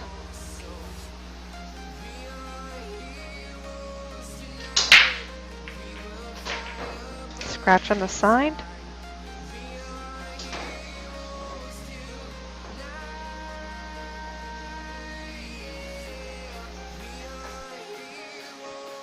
So since John is coming to the table, let's talk about John. He said that he started playing pool in 2005. He went to dive bars and he got hooked on playing. So he has been playing ever since. So this would be his 15-year anniversary, which is kind of cool. He was introduced by his friend Bobby Tomatuni. That sounds like a made-up name. It looks like the word tomato and tuna all in one. I like it. It's very unique. Harold Hyler? This is in Phoenix, Arizona. John says that he has a mentor of Ray Burgess. He coaches him and teaches him how to play. John does play League as well at JJ's, which would be BCA on Monday nights. That is an 8-ball league. Tyler did just call the 7-ball, so he's going to carry him here. Very nice shot, but loses the 3-ball. He might be able to shoot the 310.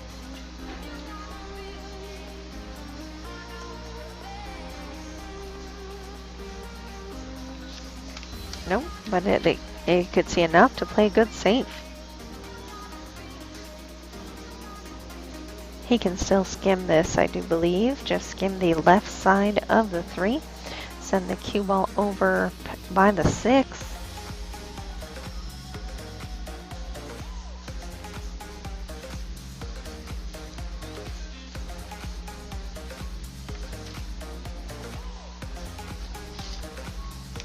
What is interesting is John, his favorite game is 8-ball, but he is the one that set up this match. So, or asked me to set up this match. So it's interesting that he chose 10-ball.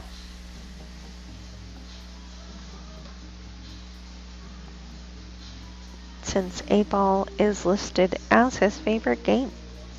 On the other hand, Tyler's favorite game is 10-ball, which is showing a little bit in that he won the first set.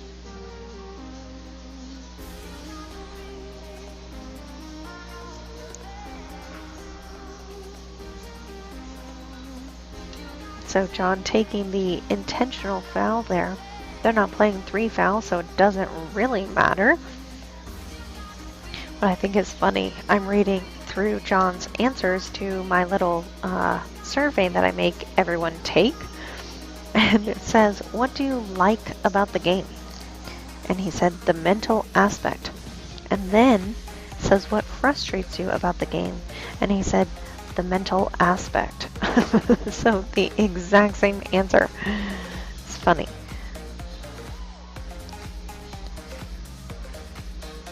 And I think John and Carlos would be best friends because his hobby outside of pool is soccer. And Carlos does love soccer.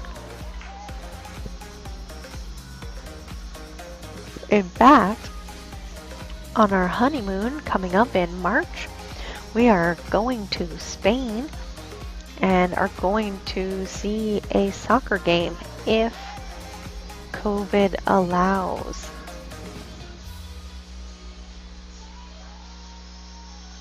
Hopefully that's in 5 months and things will have settled down significantly in that we can go do something. Otherwise, we may have to do something different for our honeymoon and just plan that maybe as our anniversary.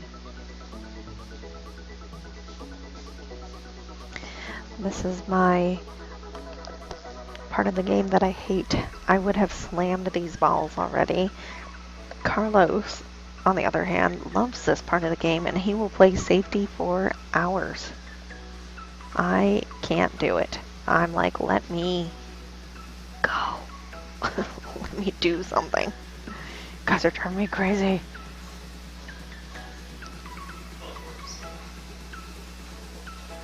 Who's playing the 4 in the side? Yikes.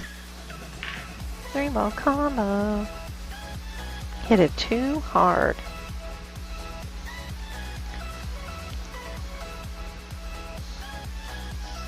So John's favorite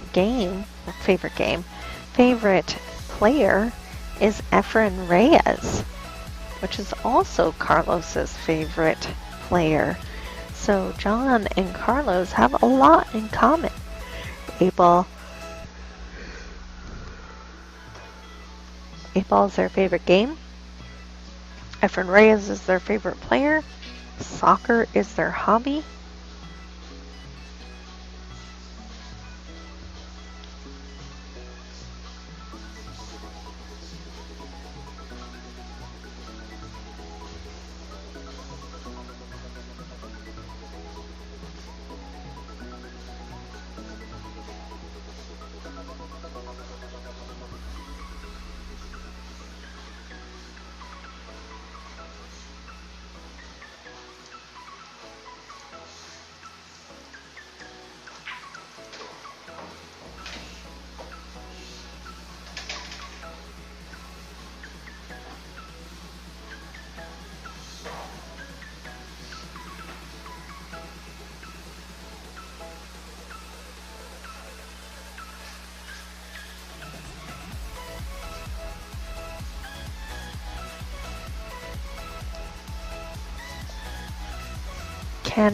Does he have the angle to break up that 5? Oh, no, he's on the wrong side of the 4. So you just have to accept the shot, or you could have played safe on the 4. He's calling the 5. Eesh, that's tough. Hopeful. Did you kick Carlos's butt?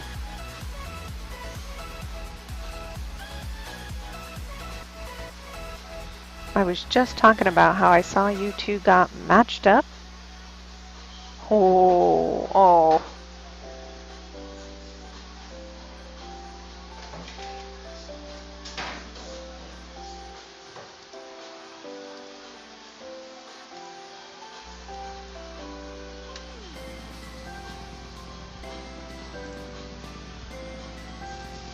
So Tyler, since Tyler's shooting now, let's talk about him. He started at 15, but did not really start playing until about 21. Now, I think that Tyler is young as it is, so that's really not that long ago.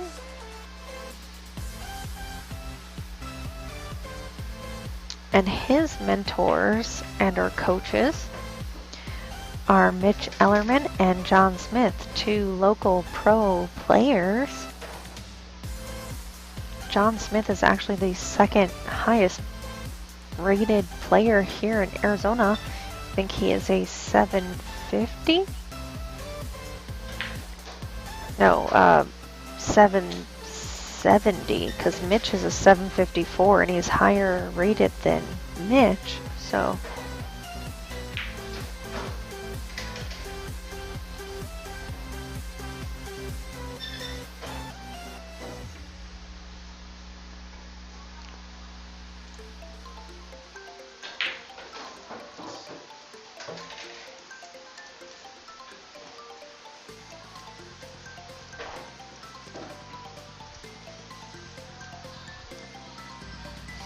All right.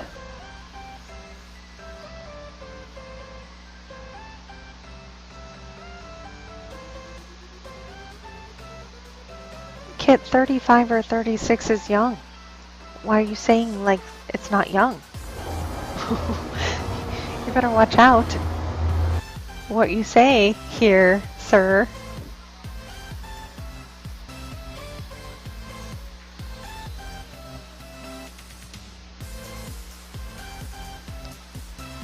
Alright, so we have been here before where Tyler was really pulling ahead and he actually lost like the next 4 in a row to become even again at 52-48.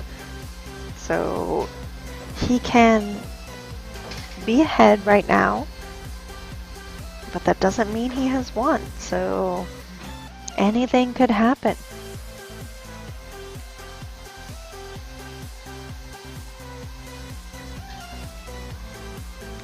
Alright, Carlos, this is your revenge against Mitch. Tyler did call push.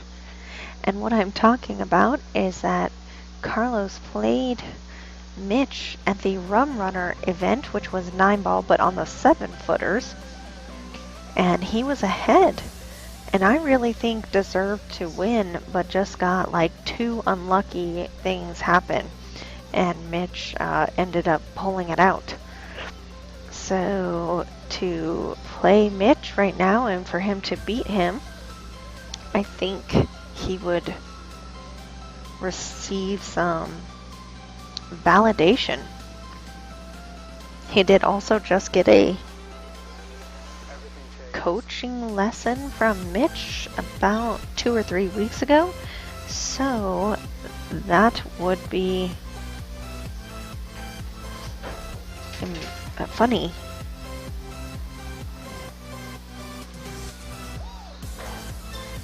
Jim, the score is on the bottom. It is 3-1.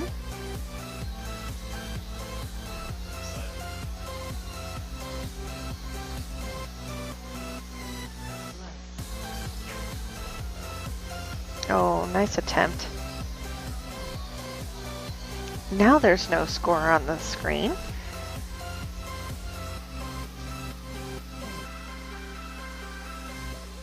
But it is 3-1 in favor of Tyler, and he is up 1 set to no sets.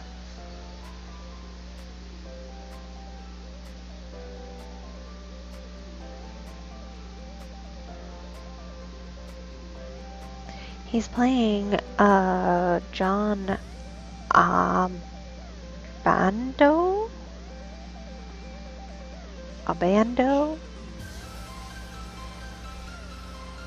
Why are you making me try to pronounce his name, Hopel?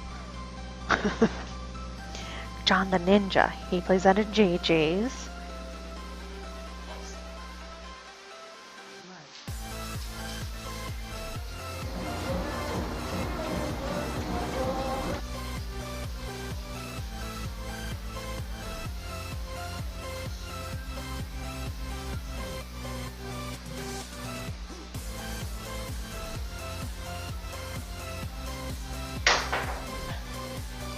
Missed it.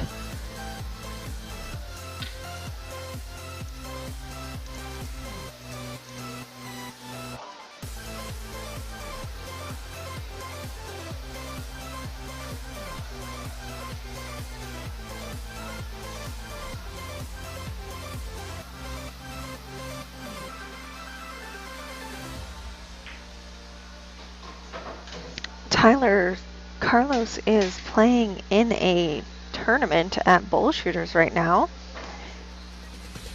He is playing a 9-ball open. He's playing against Mitch Ellerman.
So what is he looking at?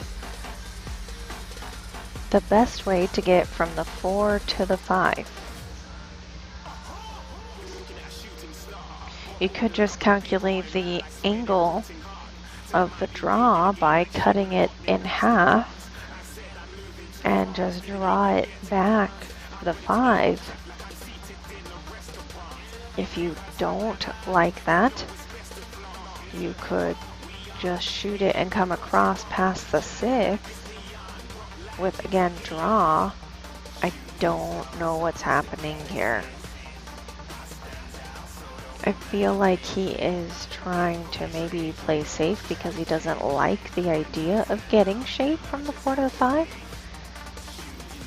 But you can either draw it almost straight back between the 10 and the 5, or you can draw it back between the 10 and the 6, or between the 6 and the rail. But pretty much no matter what, you have to draw it because the 7 is in the way. There we go. I like that. He shook his head and said no, but I liked it.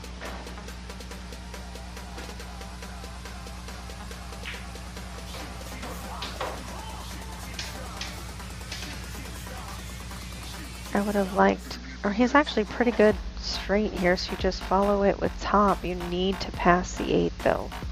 So for me, I would have gone and looked.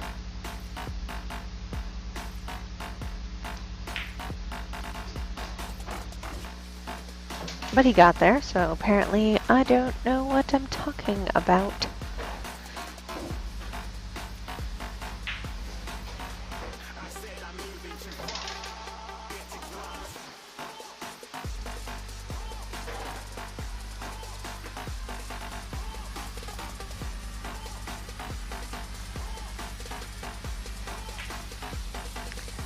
Oh no, missed it. Jim, you do not want to know what my Fargo is because people are really mad about my Fargo. I'm established. I'm a 361. I was a 291, and then I kind of won a tournament, and it kind of bumped me up 65 points. And so people are not crazy about my Fargo. But in defense to my Fargo, I got it when I was a 4 in APA, and I got all my games when I was a 4 in APA, and then I didn't really play again.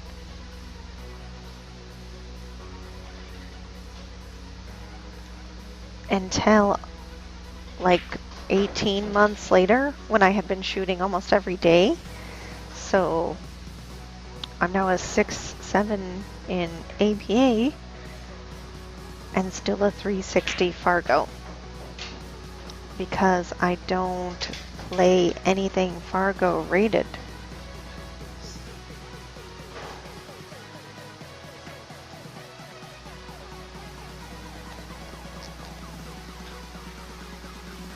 Not enough.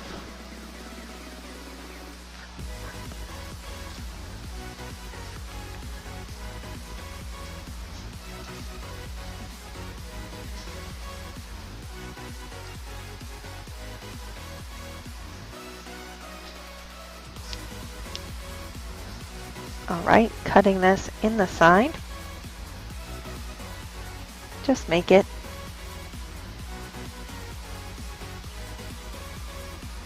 Don't be fancy. I said don't be fancy. Okay, he's okay. Sometimes people get crazy. Oh no, that was the worst possible thing I could have done. You guys don't know, but I clicked a button that just made my life much more difficult.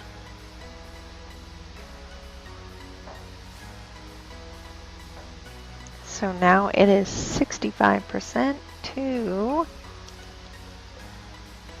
35% with a score of 3-2.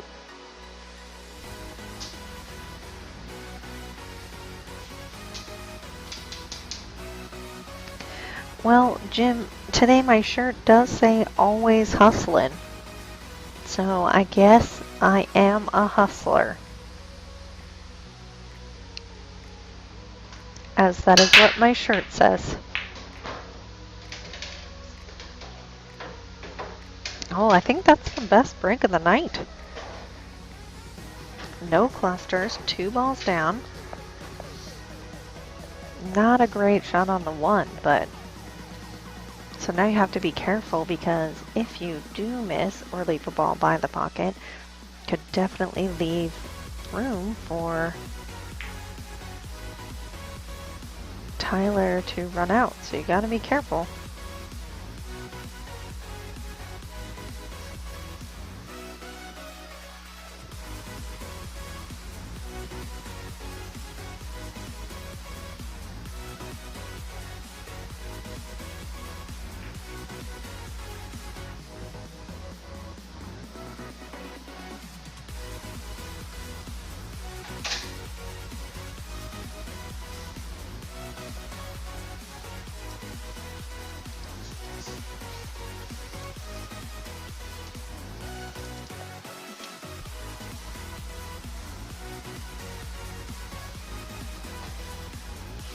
Whoops.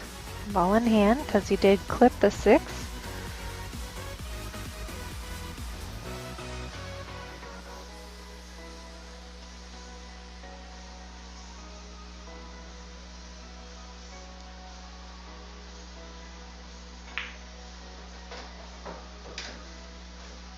I like this. He's not moving the cue ball very much. He's 1, 2, 3.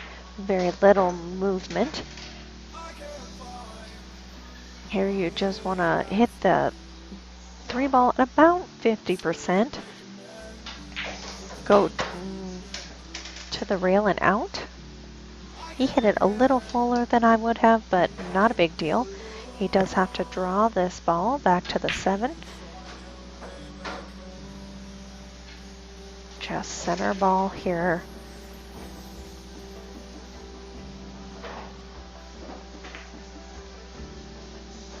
Good speed.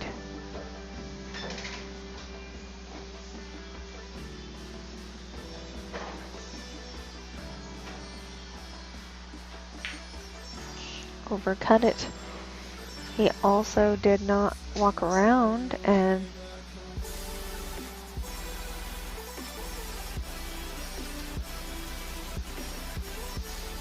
gotta walk the table.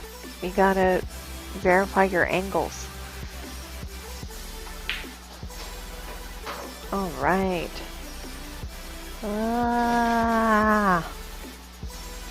50-yard line. Not really.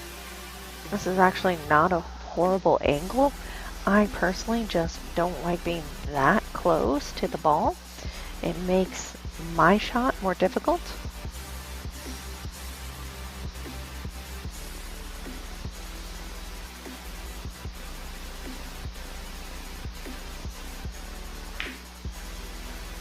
Nice shot. And basically perfectly straight. Now, I'm not going to say that I called this, but I called this a little bit. Because I did say that Tyler was up.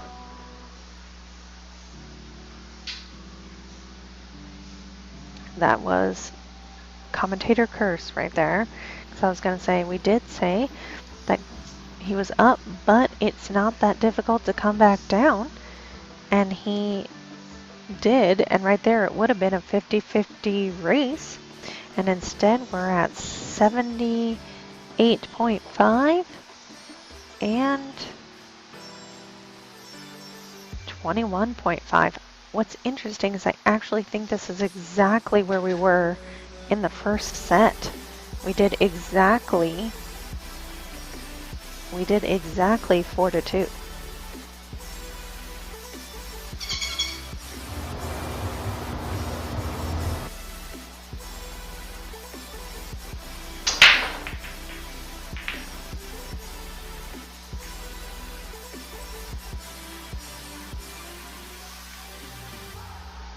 All right, no ball down.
Can he see it? No. Crazy shot, but Massey rail 1. It will slide up table automatically for the 2. I like it. Let's do it, John. You're Masseying the whole first rack. You can do this, Massey. It's a mini Massey. A mini Massey to hit that rail first. You could almost do it without a Massey. The only reason I like the Massey option is the spin it will give you to get back up, run into the 8 for the 2.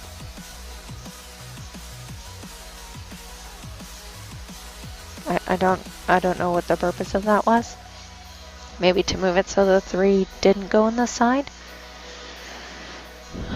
And he didn't feel like breaking up the 1, 2 and maybe hitting the 2 first. I understand that if you don't feel confident.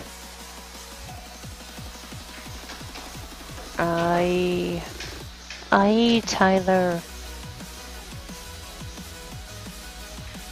That's my Mexican fiance coming out into my voice. 1 rail kick here.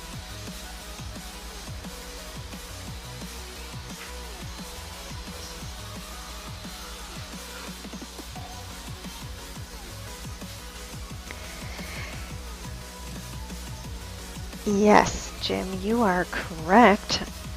And we actually just got the approval to put in matches, challenge money matches, into Fargo for all the matches that have been here over the last 6 to 8 months, which is kind of good and kind of cool. So we will be able to put in every single challenge match for anybody who wants it. Maybe people who are trying to be established, or people who want more games in, more robustness. So we are giving everyone who has played here options to have their Fargo put in, or have their races put into Fargo.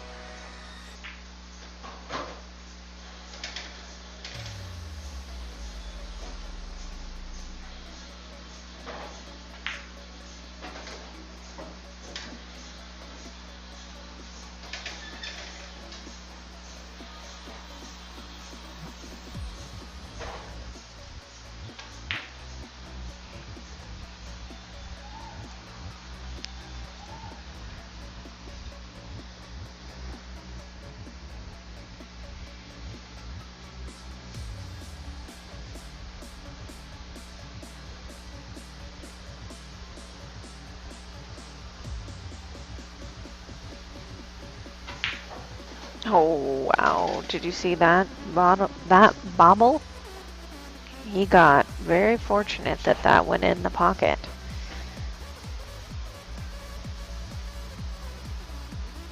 I think he might hit the point.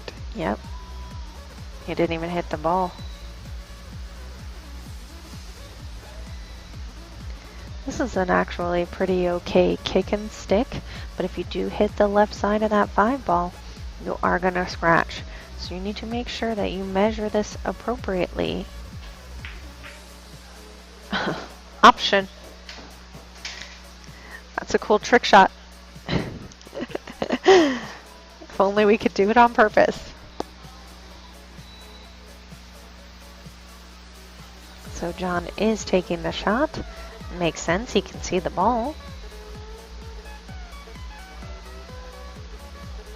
He's using inside on this, which is interesting.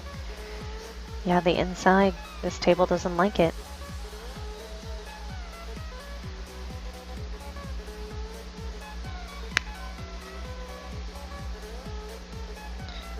But, Jim, since we're talking Fargo, I did just join a BCA league, which I haven't played in 2 years.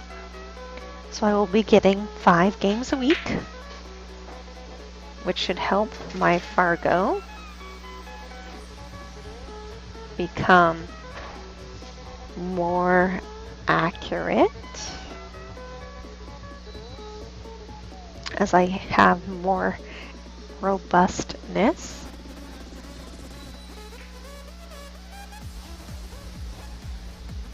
I think he can still go rail first here if you measure it correctly. Unless he can see it. It's really tight. I think he'll overcut it if he does not go rail first. I guess we're about to find out.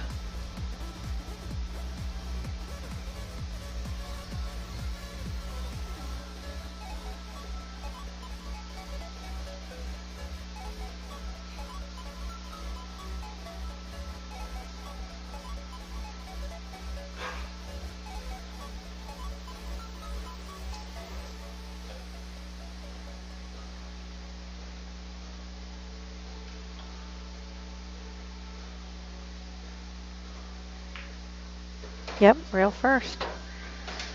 Ouch. What a bummer.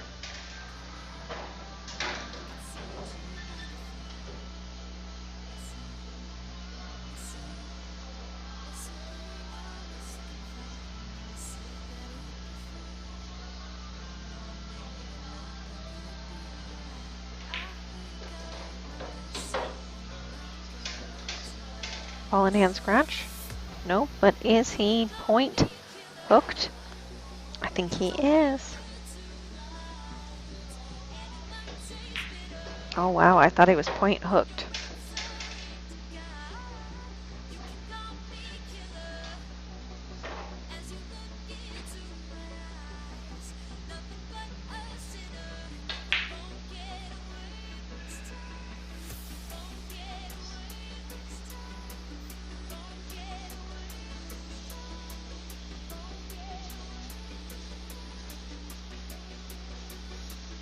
All right. John did need this game, so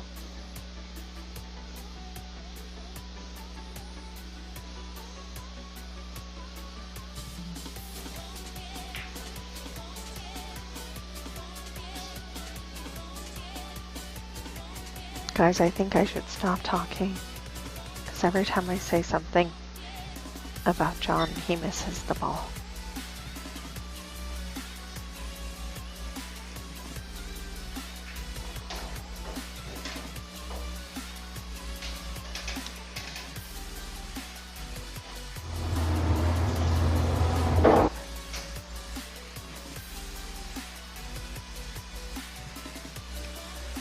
Alright, so now Tyler is a 90% to 10% lead.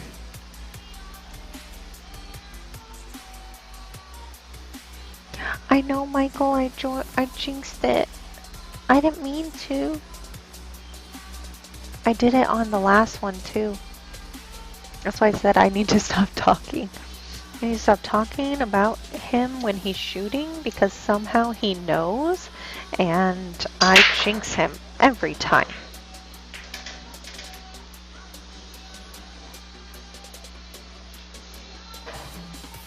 A ball down, and he actually has a shot on the one. Oh my god. I think that's the first time that's happened tonight. And nothing against the guys, it's just I have the same struggle. I hate rotation sometimes because of that exact thing. Like, you can break, you can make a ball, and yet you have no shot. At least in 8-ball, when you break and you make a ball, not having a shot rarely happens.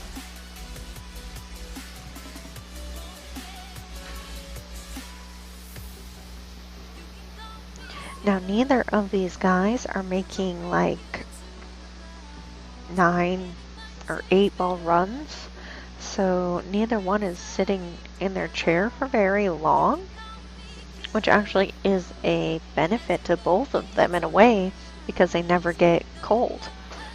They are able to, wow, that's a great shot. Off the rail, 2 is in the middle of the table into the pocket, which is a tough shot, but he executed that beautifully. It's just tough because he has to shoot it, go down to the rail and back out for the 4.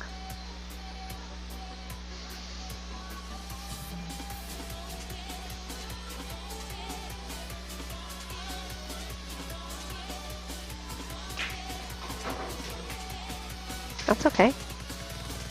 That bump actually got him where he needed to be, I think.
I don't know if the guys are getting tired or what, because missing a lot of things they were not missing at the beginning.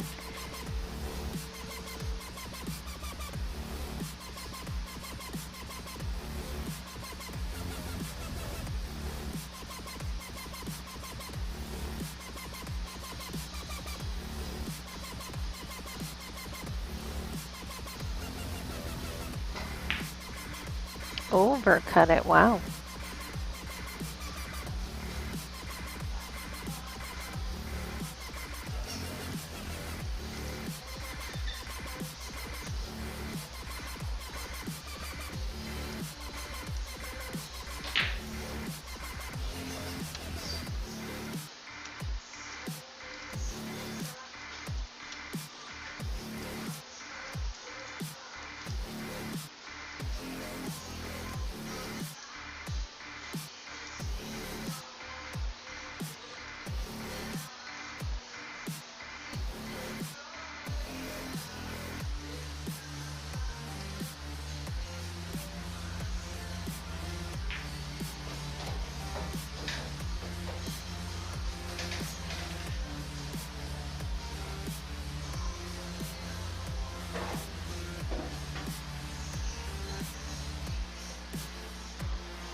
Very nice shot.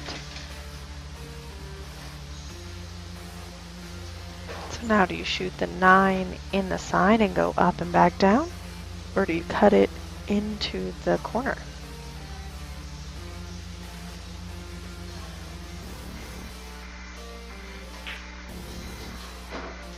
Very nice. Well played.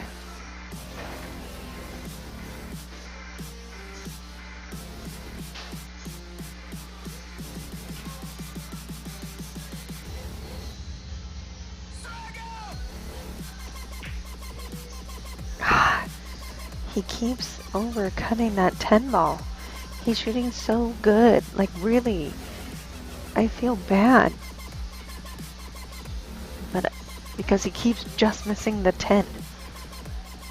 He's shooting so great, getting these great runouts, and then just can't quite sink that 10 ball. It's such a bummer for him.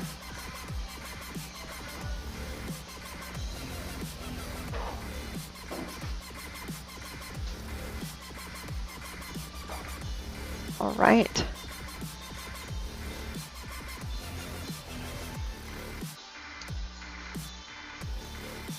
So that makes Tyler on the hill.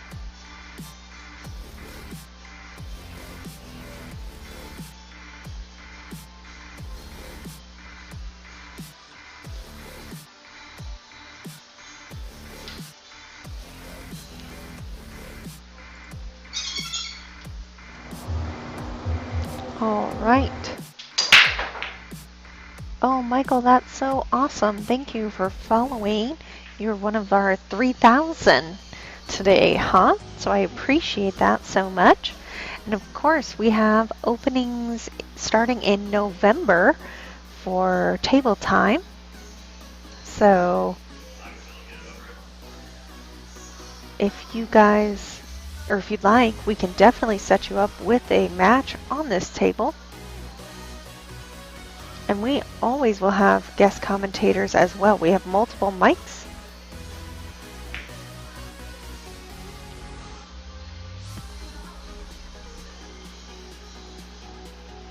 So we can have multiple commentators.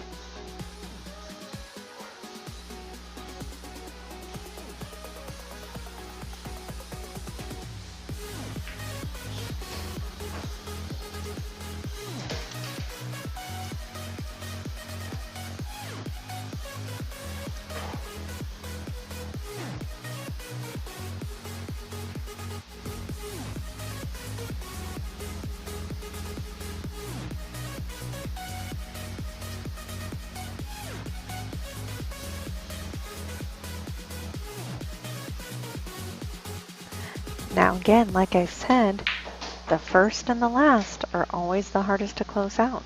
So for Tyler, not sure if he's going to be able to make it now or if John's able to make a comeback, because he can still make a comeback. If Tyler can win 5 in a row, so can John. And again, I have no favorites. I always like to see a tight match, so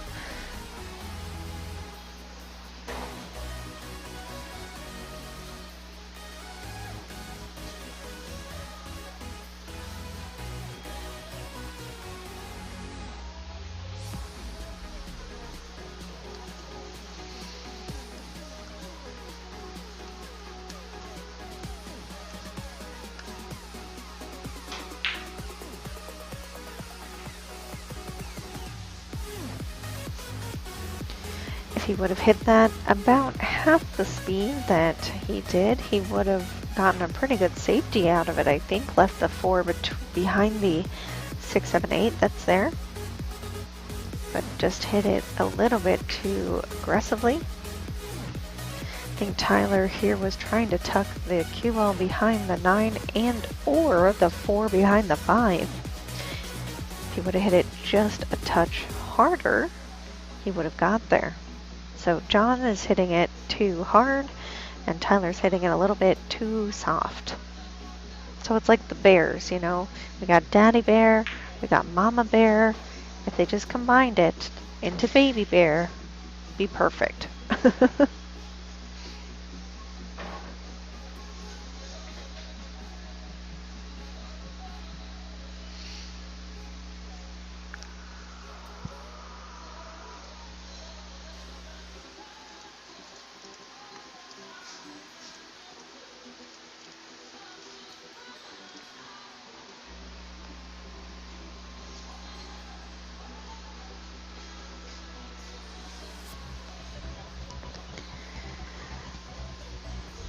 This is tough. He doesn't have much of an angle here, so just draw it back if you can. I actually would shoot this off the 8 into the side. I know that's crazy, but if you try to cut it, it doesn't go. But if you hit it off the 8, it should split over. Oh, safety's better. He's right.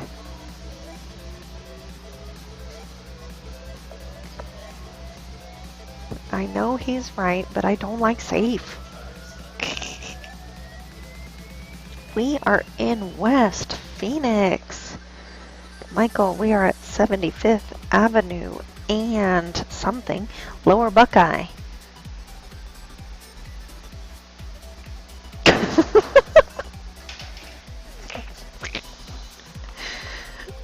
I am laughing because that's the second time today he has missed the ball, and then the cue ball hits it a second time and makes it in the pocket that he called it on.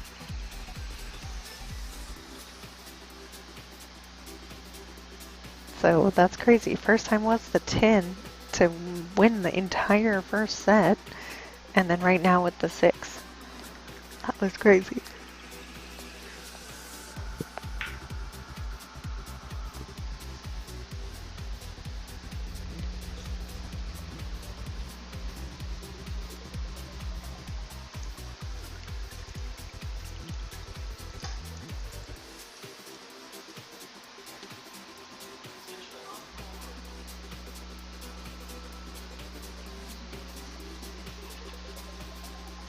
No, you cannot see anything there.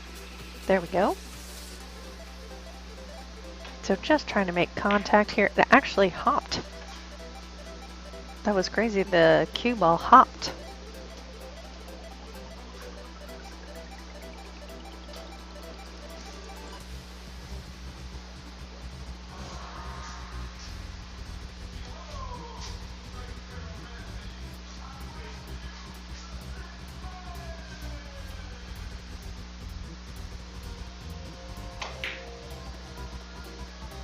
Hey, he called safe, but again, he hit it so hard.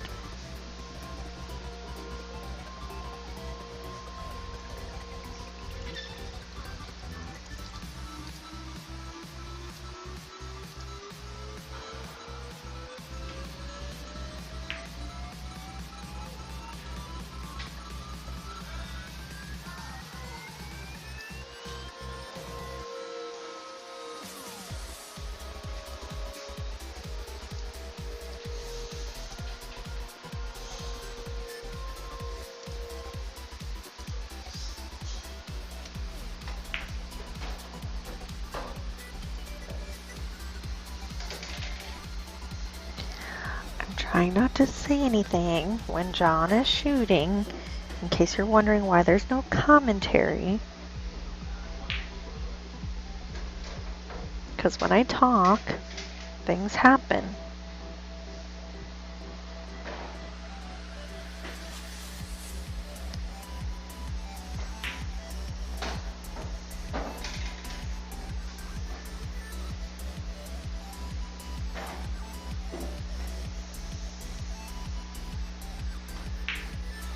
Yay! So that's the key. Don't talk. Don't talk. That's the key. That's all I'm gonna say.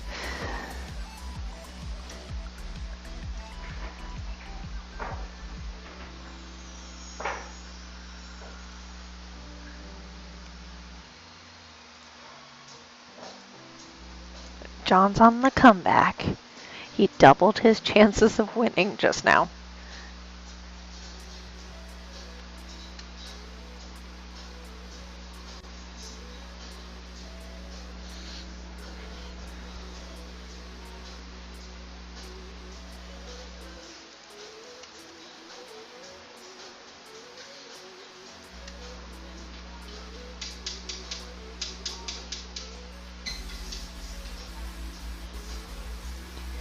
I know, Hopeful, that my voice is very wonderful to listen to, but the key for John is that I'm not allowed to talk while he's shooting.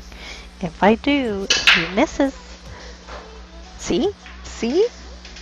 He just scratched because I was talking. I can't talk when he's shooting.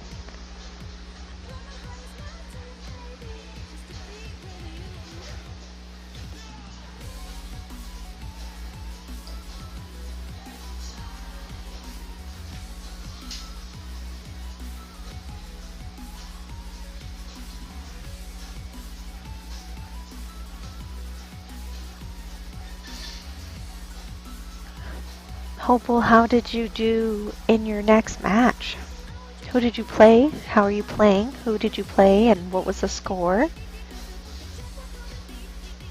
Carlos, for those of you wondering, for an update, did lose to Mitch 4-1.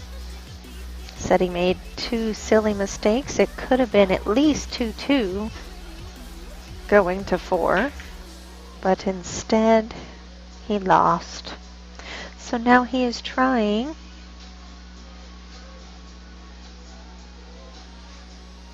to come from the B side Oh, you played Danny.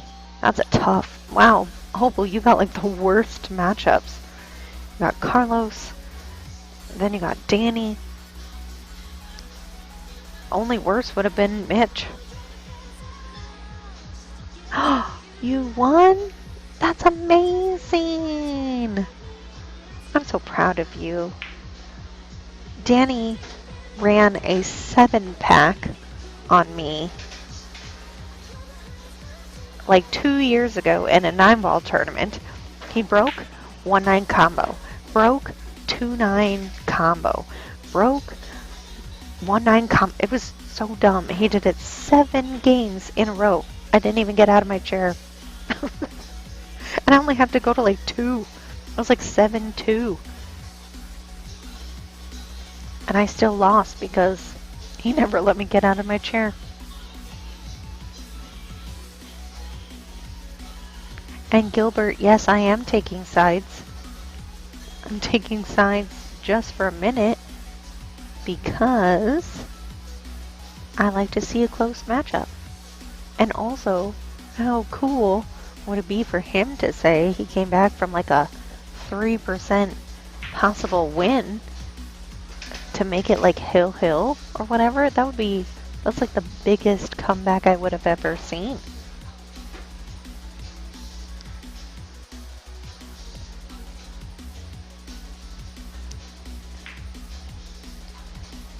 I do get a cut.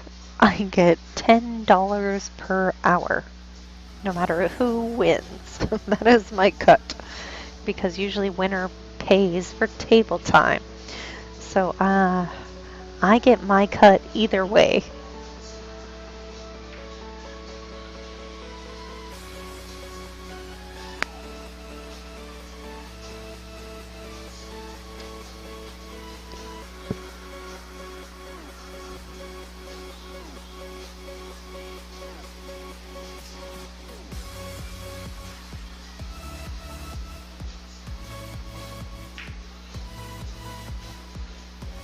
Sure, Hopel, you can come here and shoot at our table. Hi, beautiful. I was calling you. I can't hear you when I'm over here, silly girl. Here. Let me see. Oh my goodness, that's really good math.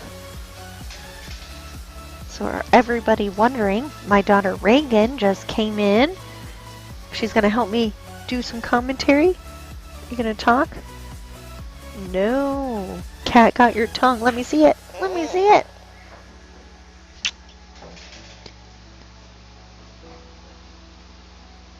That was supposed to be 10. No, you're right. That's 1,000.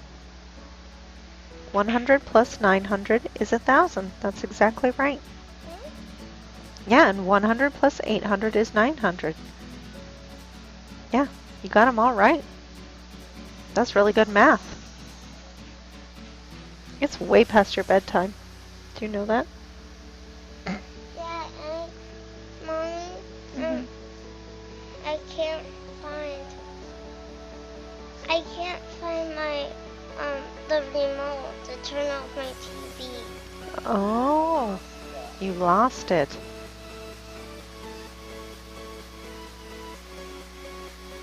All right. So he's going to shoot the 7-ball, and then he has to shoot the black 8-ball. And somehow he has to shoot it, but see, he didn't. He got scared. So he said, I'm going to play safe and make it hard for the other person to shoot. And so now he has to go up and try to shoot the 7-ball, but he can't even see it. He almost got it. He almost got it, but he missed. So now it's ball in hand to John. 4-ball out. So he has to just shoot the 7 with top, just a slight angle. And he will come up for the 8-ball. He's doing what we do to get it in. Oh, where you put the ball anywhere on the table? Like Yes. on the side of the table. Yep, Reagan does get ball in hand to shoot the balls. She's very good at it, as long as she gets ball in hand. Nice shot. Bringing that ball up. I know he was a little bit more on the rail than he wanted to be, but he recovered.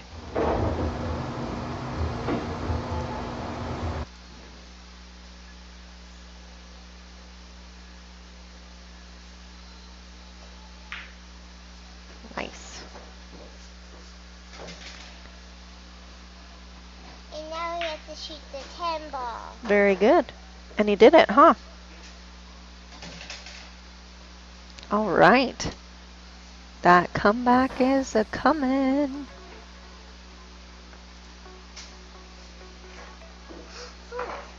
What? He's doing that. He is doing that. He is racking the balls.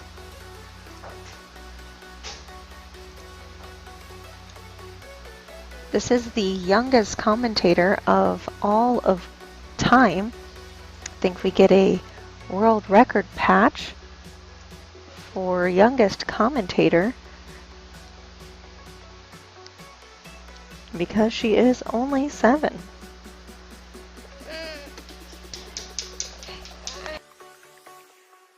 Jack it up.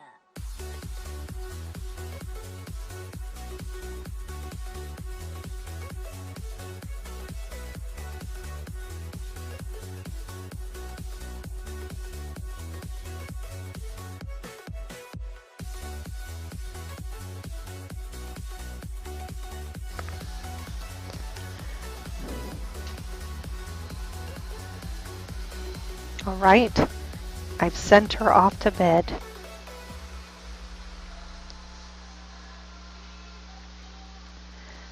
She's funny. She said the only reason that she's still awake is because she couldn't find the remote to turn off the TV.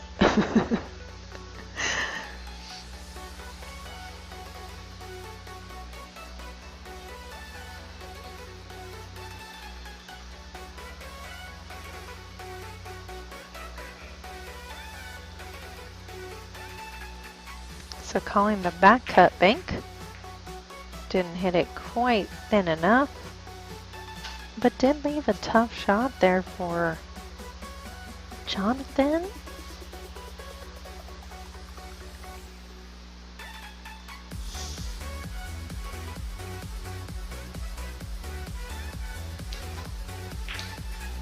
Oh, I thought he was going to try to slice it.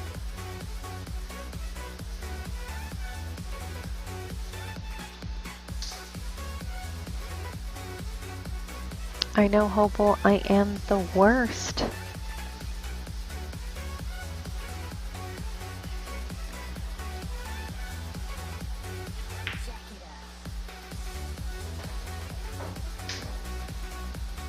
But if anybody is the worst, Hopel, it's Carlos. He made me punish her today, which she did deserve it, but so mean. She did do something bad, so she did deserve her a punishment. But I'm more not that person. And Carlos said, you need to be that person, so let's all be mad at Carlos, not at me. Nice shot. Let's see if he made it so the 6 goes, and it does.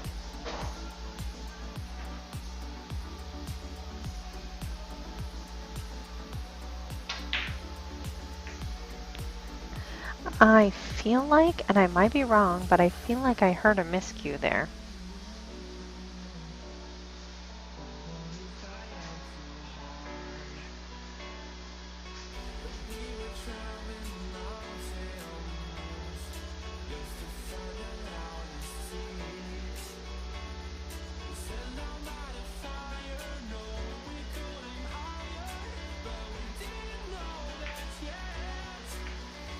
Nice shot. Used the 10 as a stopper. Don't know if that was intentional, but it was a very good shot.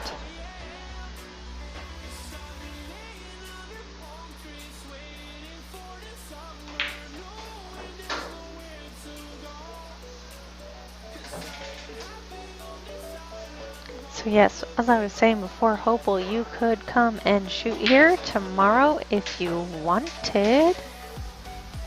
But we have league at Bullshooters, so we will be leaving here at 4:30. But if you want to come and shoot during the day, you are free to do so. No. Oh, such a good comeback. Now it's not over, because Tyler does have to shoot this and come 2, maybe 3 rails. Bottom rail, or left rail, bottom of your screen rail, and then back out. Don't scratch. Ugh. Or shoot that, I guess.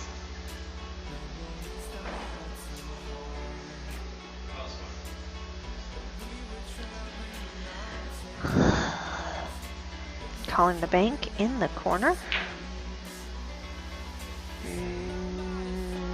No, not that one. Yeah, hopefully you can come out anytime. We start shooting at, or shooting, working at 8 o'clock. So, anytime after that.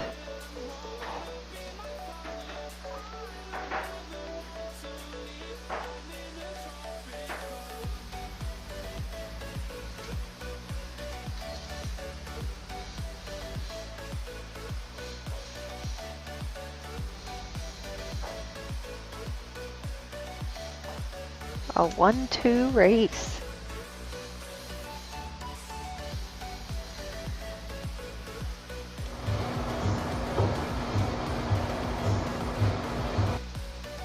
Now this is very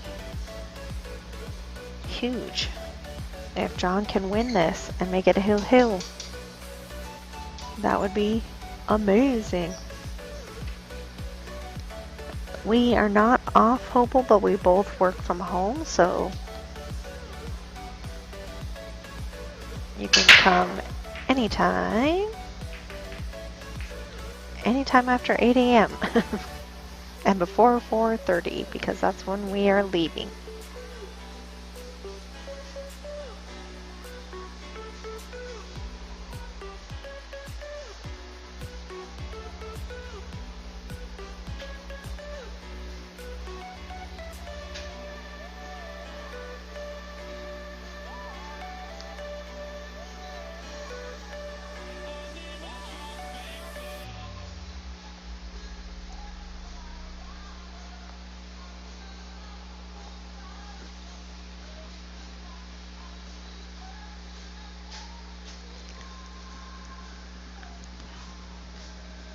I think I'm playing John's Pump Up Jam right now.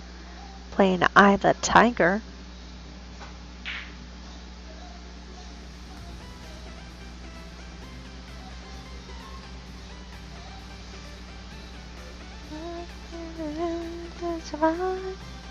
They got the eye of the tiger. A little karaoke for everybody out there.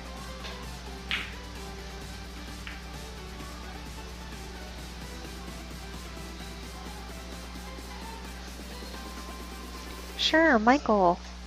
10 ball. You run them out in order 1 through 10. Kind of like 9 ball. However, you must call a pocket. It is not slop like 9 ball where you can like shoot a ball and if one happens to go in, you keep shooting. In 10 ball, you have to call the pockets like that. See, he did not mean to put the one in the side. In 9 ball, you get to keep shooting. In 10 ball, he says the word option, which means John gets to pick If he likes the shot, say he has a straight shot on the 2, he probably would have taken it and he would have started shooting. But because he was hooked and he couldn't see the 2, he was like, no, okay, you can keep shooting. So that's why Tyler kept shooting in that instance. Also, they're playing something called no early 10s. So like in 9-ball, usually if you make a 1-9 combo, 2-9 combo, you win. But in 10-ball, you cannot make the 10-ball early. You can, but it just gets spotted up and then you continue to shoot. 10-ball is always the last ball off of the table. There's also something called 3 foul, which these gentlemen are not playing this evening. 3 foul is, let's say you scratch on the break. That's a foul. Then they get ball in hand and they play safe. You try to kick at the ball and you miss it. That's foul number 2. Now the player gets ball in hand again. If they're able to play an additional safe and make you kick it or jump it or whatever it might be, and you miss it a 3rd time, that is loss of game and win of game for the other person. So you don't even have to keep shooting. You rack and start all over. So those are the rules of 10.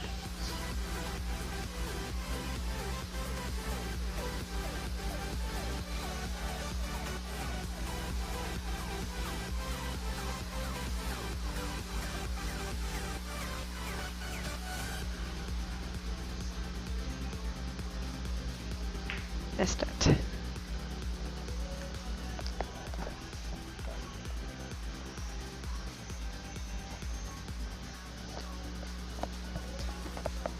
Of course, Michael.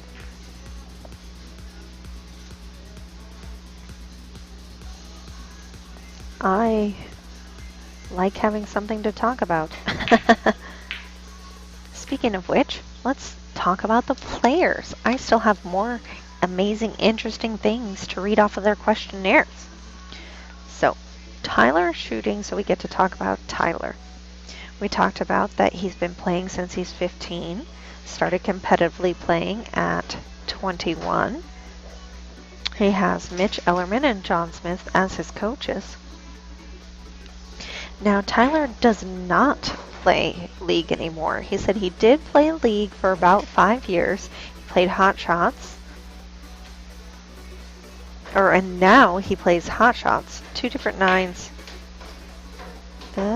2 different nights for the last 2 years. So that's an in-house type league. He says he tries to practice a few days a week. I know that that has been difficult, obviously, for everybody with COVID.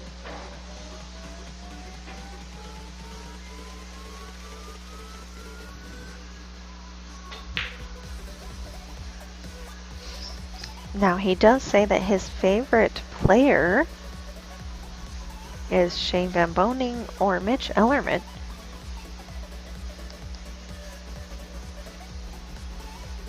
And I actually like interesting. So remember earlier how I was talking about Tyler likes 10-ball more and John likes 8-ball more, and that's kind of been a little bit evident in the score tonight. Well, I'm reading through Tyler's questionnaire, and he said he prefers rotation, and then he gives the reason, which I like this. He said he prefers rotation because it forces you to learn position play. And I agree wholeheartedly with that, because 8-ball you have so many options. And actually, Carlos tells me, always try to leave position in 8-ball on 2 balls if you can. Right? So if, okay, I'm going to shoot for this area because if I overroll it, I can shoot the 7. If I underroll it, I shoot the 6, etc. But with rotation, 9-ball or 10-ball, you have to play pretty specifically to that ball. Obviously, you can't play shape for the 6 or the 7. You have to play shape only for the 6. And you only have 1 ball to get there. You only have the 5. So it does force you to learn the table a little bit better as far as rotation goes. I do like that reasoning.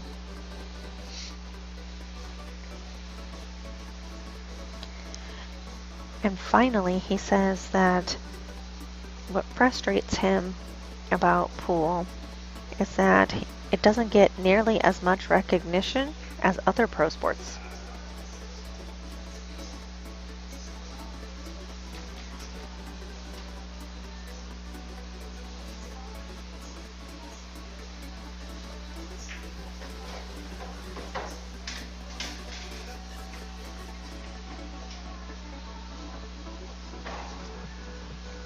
Oh, Jim, I agree. I actually like 9-ball over 8-ball because I don't have to think as much. I know that sounds horrible, but I'm like, okay, I'm going from the 8 to the 9. I shoot it with bottom left. Now I'm going from the 9 to the 10. I shoot it with top right. For me, I like that better because in 8-ball, you have 7 balls. You can make them in any order, and it's really annoying and frustrating to figure out what's the best order to shoot them in. So that is my biggest weakness, is knowing the correct position play and pattern play, because I'm so horrible at pattern play. Wow, guys. What is happening? I am just gonna say that I did say that this would be the most impressive comeback of all time if he could make it hill.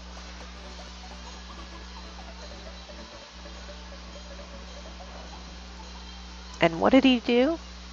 He made it hill. Being down hill 1. I'm just saying, that's pretty cool. He came down from a 3% possibility of winning this match to become 50-50 basically.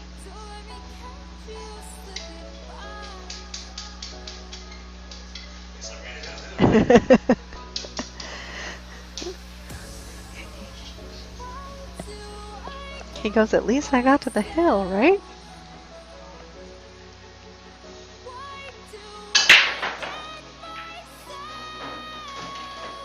Dang! He is good at making 2 balls on the break. He does struggle with keeping that 1 and the cue ball where there is a makeable shot. But at least he can see it. The 4-5 is not fantastic, and the 6-8 is also not fantastic. But doable. It's doable. Michael, I'm not saying nothing. I'm not saying nothing. I'm just talking about these little questionnaires. I'm not saying anything. So, speaking of questionnaires, now let's talk about John, since he is shooting for 1 second. I did say already, he started in 2005 by going to dive bars and he got hooked. He was introduced by Bobby Tomatuni, and his coach is Ray Burgess. If any of you are familiar with that name. He does play league out of JJ's, which would be 8-ball on Mondays, BCA League, because I know he doesn't play APA, and APA plays the rest of the days of the week. Wow, what a shot. What a shot on that 2 by Tyler, and no love for the 4 though. I know he can see it, but I almost like kicking this 4 better. You're definitely going to avoid the scratch that way.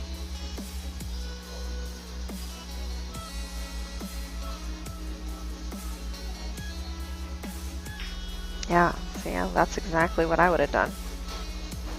God, that was a good shot too. John's favorite player is Efren Reyes, and he says he does not practice often enough. I said, how often do you practice? He said, not often enough, LOL. He does, like I told you before, play with the Lucasi, the Mark Nelson, and he didn't write it down, but I know that that's a hand shoe jump cue because I own 2 of them myself. And then I also told you that his what do you like and what frustrates you is the same. The mental aspect is what he likes and what frustrates him.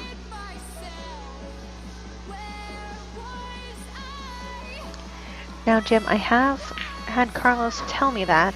Look at the run backwards. But I have a horrible memory. Like, horrible memory.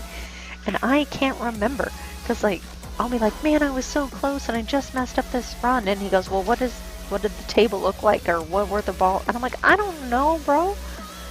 I can't remember that.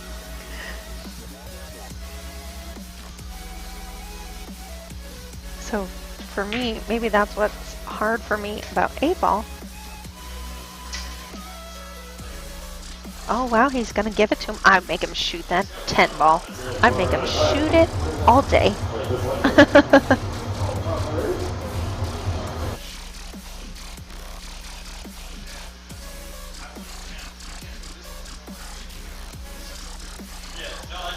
Oh, so he's not gonna come up. He messaged me. Oh yeah, on Wednesday. Yeah, somebody took it. But I do have time. Oh yeah, but no, yeah, we have like because I hadn't booked anything because I wasn't sure about league, so I hadn't booked anything on any Monday for like the next month. So I think every Monday is open now. So if you guys want to run it on a Monday, I'll double check, but I'll message you guys and we'll run it and we'll figure it out. So, but it won't be long. Hello, sorry, we're talking about running it back. So they are discussing playing a kind of a rematch and running it back.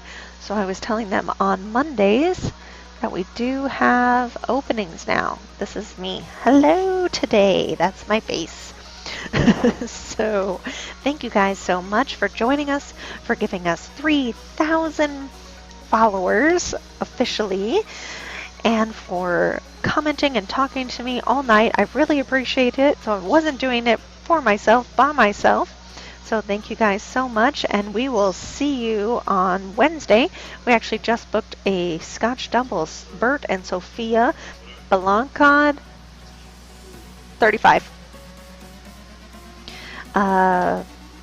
Bert and Sophia Balancod versus Bill and Bags. So I will talk you guys tomorrow, and have a great rest of your day.